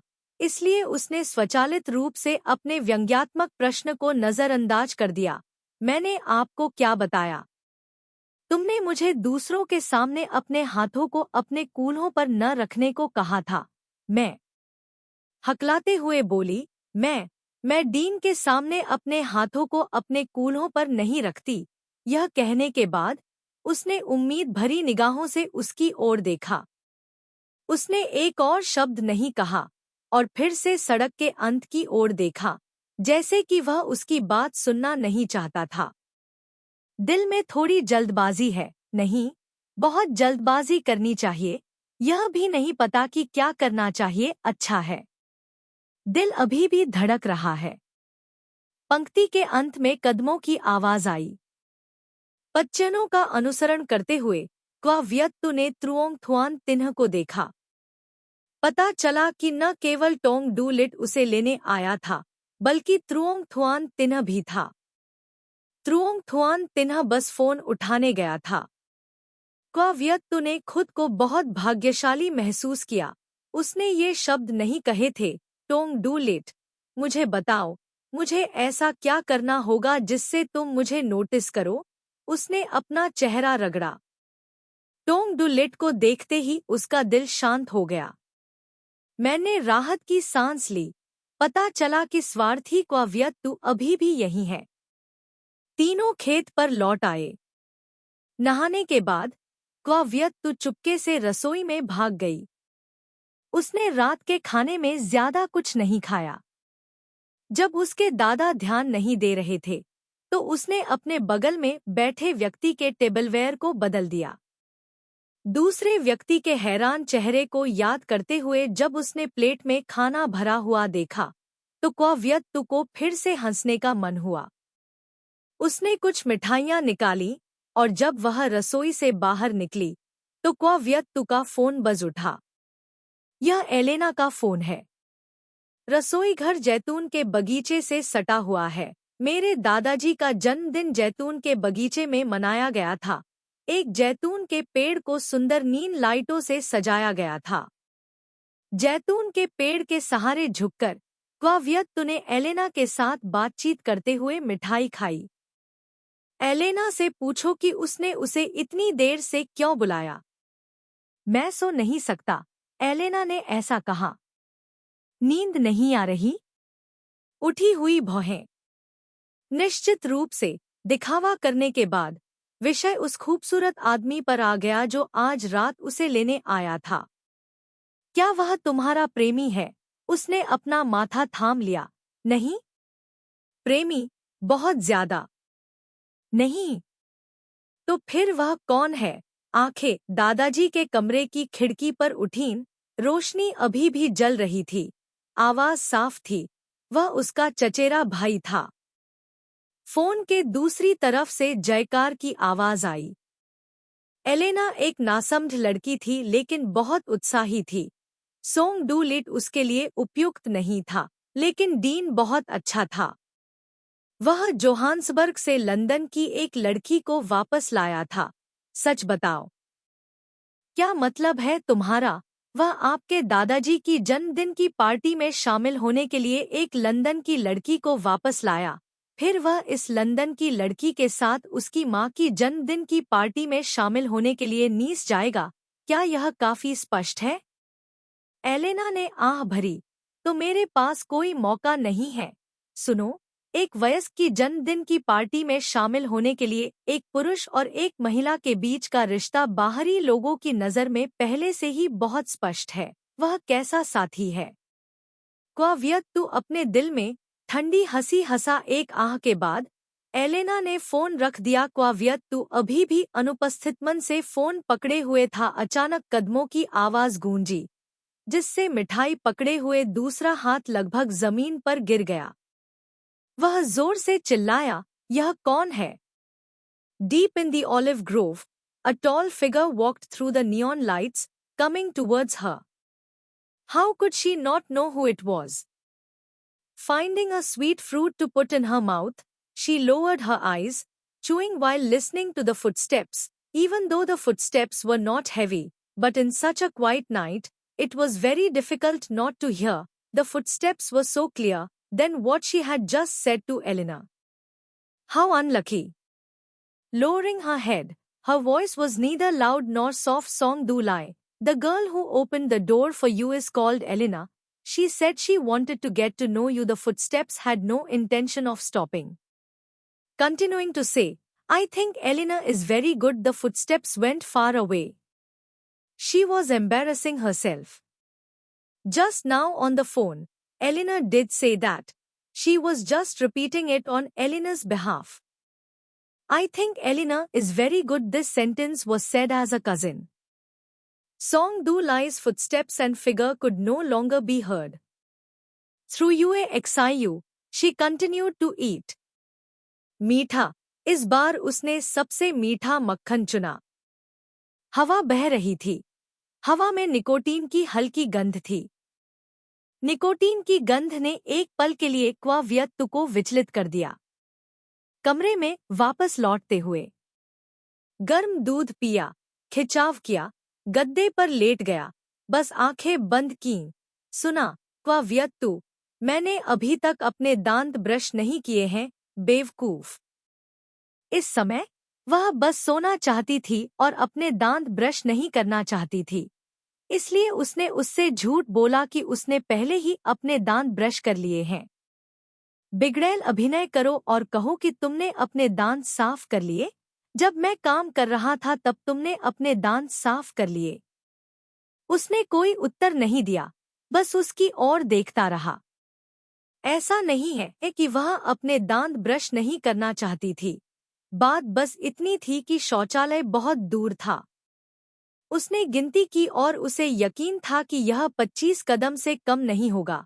इसलिए उसने उससे बातचीत की और सोंग डू लीट से कहा, तुम यह दिखावा क्यों नहीं करते कि मैंने अपने दांत ब्रश कर लिए हैं, और जाओ, मेरे पैरों में बहुत दर्द है. इसलिए वह उसे शौचालय तक ले गया, जो पहले के 25 कदमों से 2 कदम अधिक था. उसने उसे टूथपेस्ट सहित एक टूथब्रश दिया. उसे टूथब्रश मिल गया. अपनी आंखें खोलें. इस समय क्वाव्यक्ति के हाथ में एक टूथब्रश था. उसका चेहरा बाथरूम के शीशे में प्रतिबिंबित हो रहा था. शीशे में उसका चेहरा आंसुओं से भरा हुआ था. अध्याय 80, अतीत के लोग. 5. कल रात क्वाव्यक्ति को गाय के दूध में सामान्य मात्रा से आधी मात्रा में शामक मिलाना पड़ा. शामक की आधी खुराक के कारण अलार्म घड़ी के अनुसार उसका सुबह जल्दी उठना असंभव हो गया. अलार्म घड़ी की ओर देखते हुए, ओह नहीं, ओह नहीं. आम तौर पर इस समय वह अपने दादा के साथ पर्वत के साथ पहाड़ पर साइकिल चला रही थी. यहाँ वह पहाड़ की सड़क को देख सकती थी, जहाँ वह और उसके दादा अक्सर एक साथ साइकिल चलाते थे. दादाजी के लिए यह एक खुश सुबह थी. अगर आज सुबह वह अभी भी डोंग डोंग आज्ञाकारी रूप से उसकी प्रतीक्षा कर रही है, तो उसे गुड मॉर्निंग दादा कहती है, तो यह और भी अधिक पूर्ण होगा. अमेरिका. मुख्य द्वार पर खड़ी थी. तैयार मुस्कान तुरंत उसके होठों के कोने पर रुक गई जब उसने ट्रोंग थुआन तिन्ह को उस साइकिल पर सवार देखा. क्वाव्यक्ति को दूसरों द्वारा उसकी चीजों को छूने से नफरत थी, खासकर जब वह परेशान होती थी. एक बार जब वह किसी को अपनी चीजों को छूते हुए देखती, तो वह बिना किसी कारण के तुरंत नाराज हो जाती. ट्रोंग थुआन तिन्ह ने अभी तक उससे अनुमति भी नहीं मांगी थी, लेकिन पहले से ही अपनी साइकिल चला रही थी. साइकिल क्वाव्यक्ति की थी, ट्रोंग थुआन तिन्ह की नहीं. ट्रोंग थुआन तिन्ह अपनी साइकिल क्यों चला रही थी? उसे सच में बहुत बुरा लगता था जब ट्रोंग थुआन तिन्ह उसकी बाइक चलाती थी. बाइक उसकी थी, हेलमेट उसका था, और यहाँ तक कि घुटने के पैड भी उसके थे. ट्रोंग थुआन तिन्ह अभी भी मुस्कुरा रही थी. अपने दिल में बसे व्यक्ति के दादा को इतना हंसाते हुए वह गर्व से कैसे न भर सकती थी. क्वाव्यक्ति ने अपने मुंह के कोने पर मुस्कान वापस खींच ली, अपनी उंगलियों को सीधा किया और मुट्ठी में बांध लिया. वह वास्तव में किसी के चेहरे पर यह मुक्का मारना चाहती थी, यह देखने के लिए कि क्या वह अभी भी मुस्कुरा सकती है। क्या तुम मेरी बाइक चलाने की हिम्मत करोगे? टोपी मेरी है, घुटने के पैड मेरे हैं, दादाजी मेरे हैं, तुम्हारे दिल में जो है वो मेरा भी है। मुट्ठियां भींचकर वह तीनों लोगों की ओर कदम से कदम मिलाकर चली। तीनों लोग अपनी साइकिलों को सीढ़ियों पर धकेल रहे थे। उसे सबसे पहले देखने वाला व्यक्ति उसका दादा था। डोंग डोंग की आवाज सुनकर बाकी दो लोगों ने बिना किसी पूर्व सहमति के अपना सिर ऊपर उठाया। निश्चित रूप से जो व्यक्ति उसे सबसे ज्यादा समझता था वह अभी भी सोंग डूली था। उसे देखते ही सोंग डूली ने जल्दी से साइकिल को दीवार के किनारे धकेल दिया। सुबह सुबह दीवार से टकराने वाले पुर्जे बहुत ही कान फाड़ देने वाली आवाज करते थे। उसके दादा ने भी साइकिल को धक्का देना बंद कर दिया, रेलिंग पकड़ी और उसकी तरफ देखा। केवल झांग चुनकिंग अभी भी अचंभित थी। तीनों चेहरों के बीच आगे पीछे देख रही थी। यह बहुत सामान्य था। मई में लड़की ने उसे कभी गुस्से में नहीं देखा था। यह ठीक था। बहुत जल्द झांग चुनकिंग तुरंत उसके गुस्से वाले रूप को पहचान लेगी। लोगों को पीटने के मामले में एक मनोवैज्ञानिक ने फैसला किया कि वह बहुत प्रतिभाशाली थी। यह सही है। एक नज़र में क्वाव्यक्तु को पता चल जाता था कि कहाँ वार करना है। आम तौर पर जिंग आगे बढ़ी, बाइक पर कदम रखते हुए। उसे इतना जोर लगाना पड़ा कि झांग चुनकिंग और बाइक सीढ़ियों से नीचे लुढ़क गई। बेशक यह अभी भी पर्याप्त नहीं था। उसे खींचने का नाटक करना पड़ा। इससे पहले कि वह अपने होश में आए, वह उसे थप्पड़ मार देगी। यह थप्पड़ उसे चक्कर में डाल सकता था, फिर अपनी मुट्ठी घुमाएगी और उसे फिर से लात मार देगी। चलो देखते हैं कि क्या तुम फिर से मेरी बाइक को छूने की हिम्मत करते हो। चलो देखते हैं कि क्या तुम मेरे दादा के सामने चाल चलने की हिम्मत करते हो। चलो देखते हैं कि क्या आप टोंग डुलिट पर नजर डालने की हिम्मत रखते हैं। वह झांग चुनकिंग के चेहरे पर मार खाते हुए देखने के लिए बेताब थी। इससे भी बुरी बात यह है कि मार खाने के बाद भी वह गुस्सा नहीं कर पाती थी, क्योंकि वह उसके दिल में रहने वाले व्यक्ति की चचेरी बहन थी और उसके दिल में रहने वाले व्यक्ति का चचेरा भाई भी सिजोफ्रेनिक था। यह दिखाने के लिए कि वह कोमल है, वह यह कहने का नाटक करती थी, यह दर्द नहीं करता, यह बिल्कुल भी दर्द नहीं करता। उसके मुंह का कोना सिकुड़ गया। बस एक और कदम। इससे पहले कि वह अपनी साइकिल को लात मारती, सोंग डूली ने पहले ही उसके और झांग चुनकिंग के बीच में अवरोध पैदा कर दिया था। उसकी आंखों के भाव से लेकर उसके शरीर के हावभाव तक सभी एक चेतावनी दे रहे थे, तुम पागल लड़की हो, कुछ भी शरारती मत करो। आक्रोश ने क्वाविएट-2 के अंगों को कठोर बर्फ की तरह ठंडा कर दिया था। कल दादाजी का जन्मदिन है, उसने अपनी आवाज धीमी करते हुए कहा। उसने मेरी बाइक चलाई। उसके जोड़ों की हड्डियां उभरी हुई थी, मानो क्रोध के कारण अगले ही पल वे उसकी त्वचा से बाहर निकल आएंगी। दादाजी ने उसे बाइक चलाने दी। यह स्वर बहुत अंतरंग था। रास्ते से हट जाओ, ठंडे स्वर में कहा। सुबह दादाजी से मिलने आना। सोंग डूली का स्वर दृढ़ था। रास्ते से हट जाओ, हिलना मत। तुम बाहर नहीं निकल पाओगे, है न? तो सबसे पहले मुसीबत में वही पड़ा। उसने लात मारने के लिए अपना पैर उठाया, लेकिन उसने उसे टाल दिया और इस बीच सोंग डू लिट ने उसकी कलाई को कसकर पकड़ लिया। उसी समय उसने उसके कान में फुसफुसाया, क्वाव्यक्तु, अब तुम 26 साल की हो, अब 19 साल की नहीं रही। हालांकि उसने ये शब्द कहते समय अपनी आवाज कम करने की कोशिश की, फिर भी वह उसे एक पल में अपनी मुट्ठी छुड़वाने में सफल रहा। एक घिरे हुए जानवर की तरह हमला करने वाला, लेकिन बुझ गया। उसके अंगों ने अपने हथियार छोड़ दिए, फिर उसने अपनी इच्छाशक्ति छोड़ दी। उसकी उंगलियां कांप उठीं उसका सिर नीचे झुक गया मानो उसका वजन 1000 पाउंड हो। उसने उसका हाथ छोड़ दिया। अगर सोंग डू लिट ने कहा होता, क्वा व्यक्तु, तुम पहले से ही 26 साल की हो, अब 20 साल की नहीं रही, या 20 साल को 16 साल, 17 साल या कोई और नंबर में बदल दिया होता, तो झांग चुनकिंग पिटाई से बच नहीं पाती। लेकिन सोंग डू लिट ने कहा 19 साल की। वह कैसे भूल सकती थी? 19 साल की उम्र में क्वा व्यक्तु ने क्या किया? 19 साल की उम्र में क्वा व्यक्तु ने क्या किया, यह वह बहुत अच्छी तरह जानती थी। सोंग डूली ने भी उस बात को अपने दिल में उकेर लिया।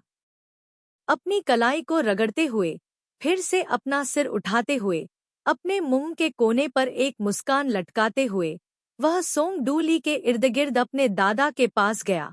पहले उन्हें गुड मॉर्निंग कहा और फिर माफी मांगी।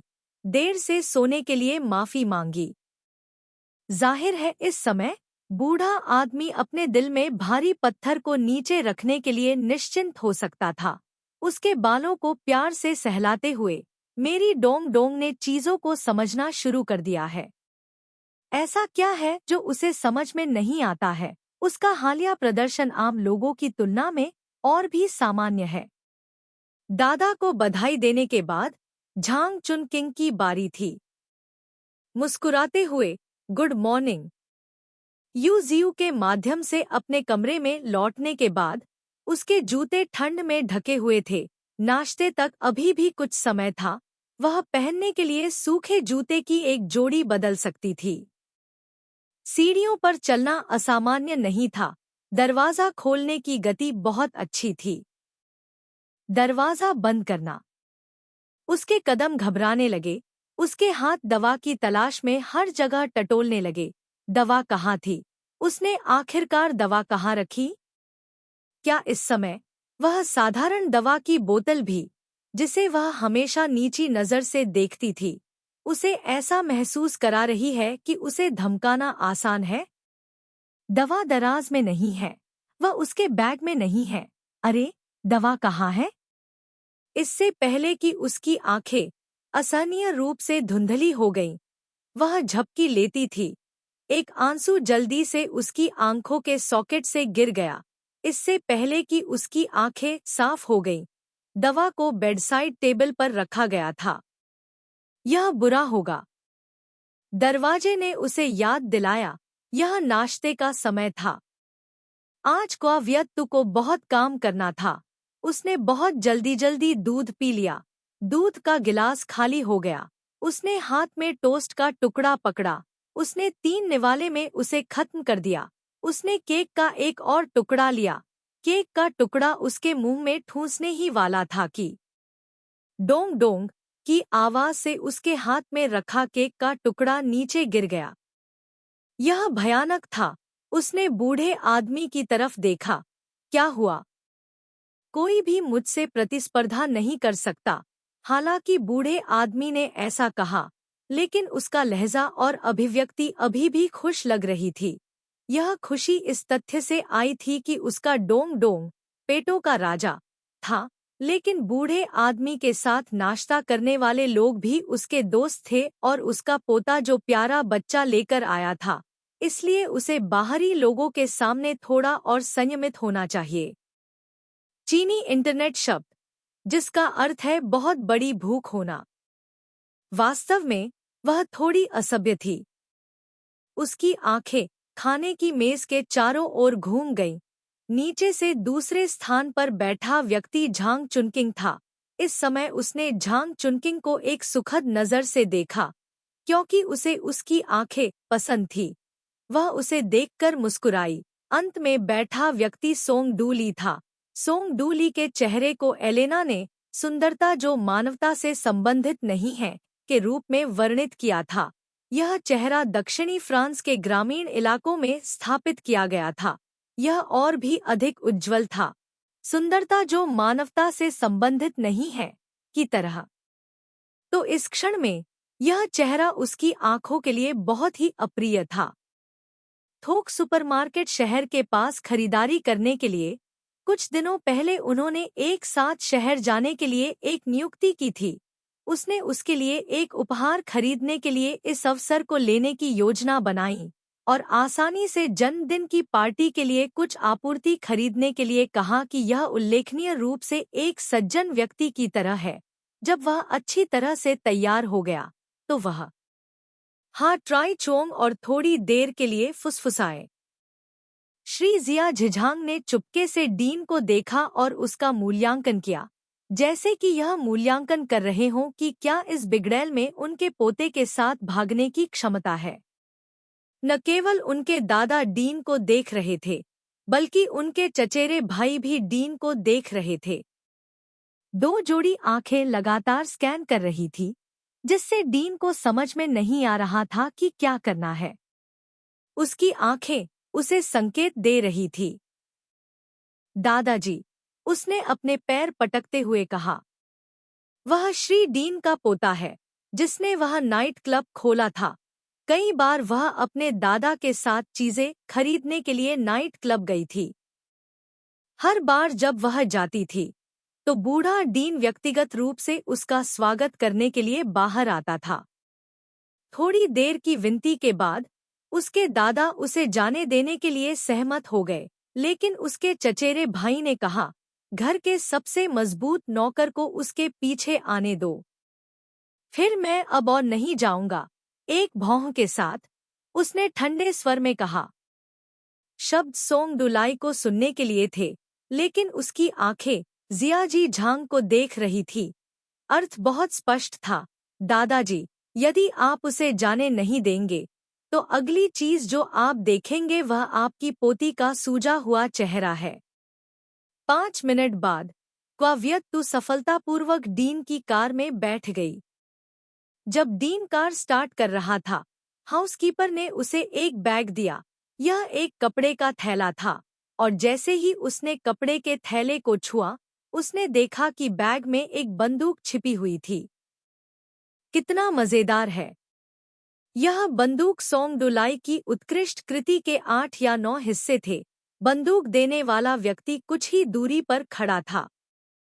खेत से दूर जाते हुए डीन ने क्वाव्यक्तु से एक सवाल पूछा, वह बेहद खूबसूरत लड़का कौन है? सोंग डूली के अलावा और कौन आ सकता था? खेत में आने वाला व्यक्ति या तो किसी बच्चे का पिता था या किसी बूढ़े का पोता। सभी पुरुष थे। कहा जाता था कि आज केवल महिला अतिथि थी। जहां तक झांग चुनकिंग का सवाल है, वह आमंत्रण सूची में नहीं थी। उत्तर देने में आलस्य के कारण उसने खिड़की से बाहर हाथ बढ़ाया, हवा को अपनी उंगलियों से छूते हुए डीन से पूछा, उस सुंदर लड़के का जिक्र क्यों किया? वह कल रात सिगरेट खरीदने हमारी दुकान पर आया था।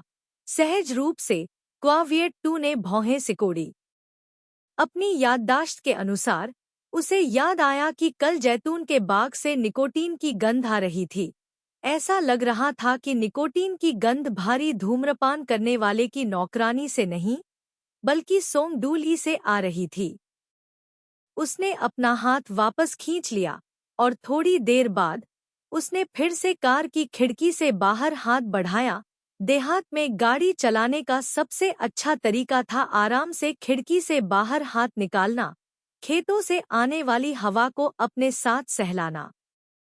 यह आश्चर्य की बात नहीं थी कि युवा लोग सिगरेट खरीदते थे। डीन ने वही दोहराया जो उसने अभी कहा था। उस सुंदर लड़के का उससे किस तरह का रिश्ता है? अरे, यह फ्रांसीसी लड़का इस समस्या के बारे में क्यों चिंता करता रहता है? यह फ्रांसीसी लड़का इस समस्या के बारे में क्यों चिंता करता रहता है? उसे तुरंत जवाब मिल गया। क्वाव्यक्तु ने उसे टोंग डू लिट के साथ अपने रिश्ते के बारे में बताया। डीन ने उसे कुछ बताया। उस समय जब टोंग डू लिट सिगरेट खरीदने के लिए उनके किराने की दुकान पर गया था, तो मोसन टाउन का कुख्यात तंबाकू विक्रेता भी वहां था। जब डीन कचरा बाहर निकालने गया, तो उसने टोंग डू लिट और तंबाकू विक्रेता को चौराहे पर बातें करते देखा। उस आदमी की चालें वाकई बहुत अच्छी हैं। जब मैं अपनी किशोरावस्था में था, तो एक बार उसने मुझे बेवकूफ बनाया था और मुझे आधे साल तक पुनर्वास केंद्र में रहना पड़ा था। इन शब्दों ने क्वाव्यक्ति को तुरंत सीधा कर दिया। डीन ने उसे बताया कि तंबाकू विक्रेता कई विशेष प्रकार की दवाएं बेचता है, मारिजुआना, मतिभ्रम और अफीम भी। फियोना, जब तुम वापस आओ तो अपने चचेरे भाई को बताना याद रखना तुम उस व्यक्ति से दूर रहो। डीन ने उससे कहा। हाँ, उसके मुंह से तो सहमति निकल गई, लेकिन उसका मन उथल-पुथल में था। मोसन शहर से बहुत दूर था। यहाँ के लोग सोंगडूली की पहचान नहीं जानते थे और उन्हें यह भी नहीं पता था कि उस सुंदर लड़के का एक उपनाम था, नोविचोक। उसका दिमाग घूम रहा था और वह एक निष्कर्ष पर पहुंचा। सोंगडूलिट कोई ऐसा व्यक्ति नहीं था जिसे आसानी से बेवकूफ बनाया जा सके। एक छोटे शहर का ड्रग डीलर सोंगडूलिट को कैसे बेवकूफ बना सकता है? लेकिन अमेरिकन गैंग के बॉस से मिलने से पहले सोंगडूलिट ने कहा था कि उसे कभी-कभी आराम करने की जरूरत होती है। इसके अलावा क्वाव्यक्ति नाम की महिला एक बार फिर उससे भाग गई थी। वह दोनों जानते थे कि इस बार यह पिछली बार जैसा नहीं था। अगर ऐसा था तो नहीं, नहीं, क्वाव्यक्ति ने अपना सिर हिलाया। कुछ समय पहले सोंगडूलिट क्वाहोंगजुआन की तरह ही ठंडा और क्रूर था। बहुत लंबे समय तक उसने क्वाव्यक्ति को एक तरफ फेंक दिया था, उससे मिलने या उसके बारे में पूछने नहीं गया था। चाहे वह कितनी भी शोर मचाती, वह उदासीन था। अगर मरमंस्क में हुई उस दुर्घटना के कारण ऐसा नहीं होता जिसके कारण उनका यह रिश्ता बन गया। बहुत कष्टप्रद, बहुत कष्टप्रद। डीन को उसे ये बातें क्यों बतानी पड़ी? डीन ने जो कहा उसके कारण क्वाव्यक्ति पूरे रास्ते बेचैन रहा। वह अपने दादा के लिए उपहार चुनने में खोया हुआ था।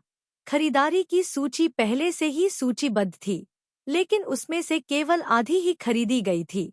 उसने अभी तक दोपहर का भोजन भी नहीं किया था और पहले से ही डीन को घर जाने के लिए आग्रह कर रहा था।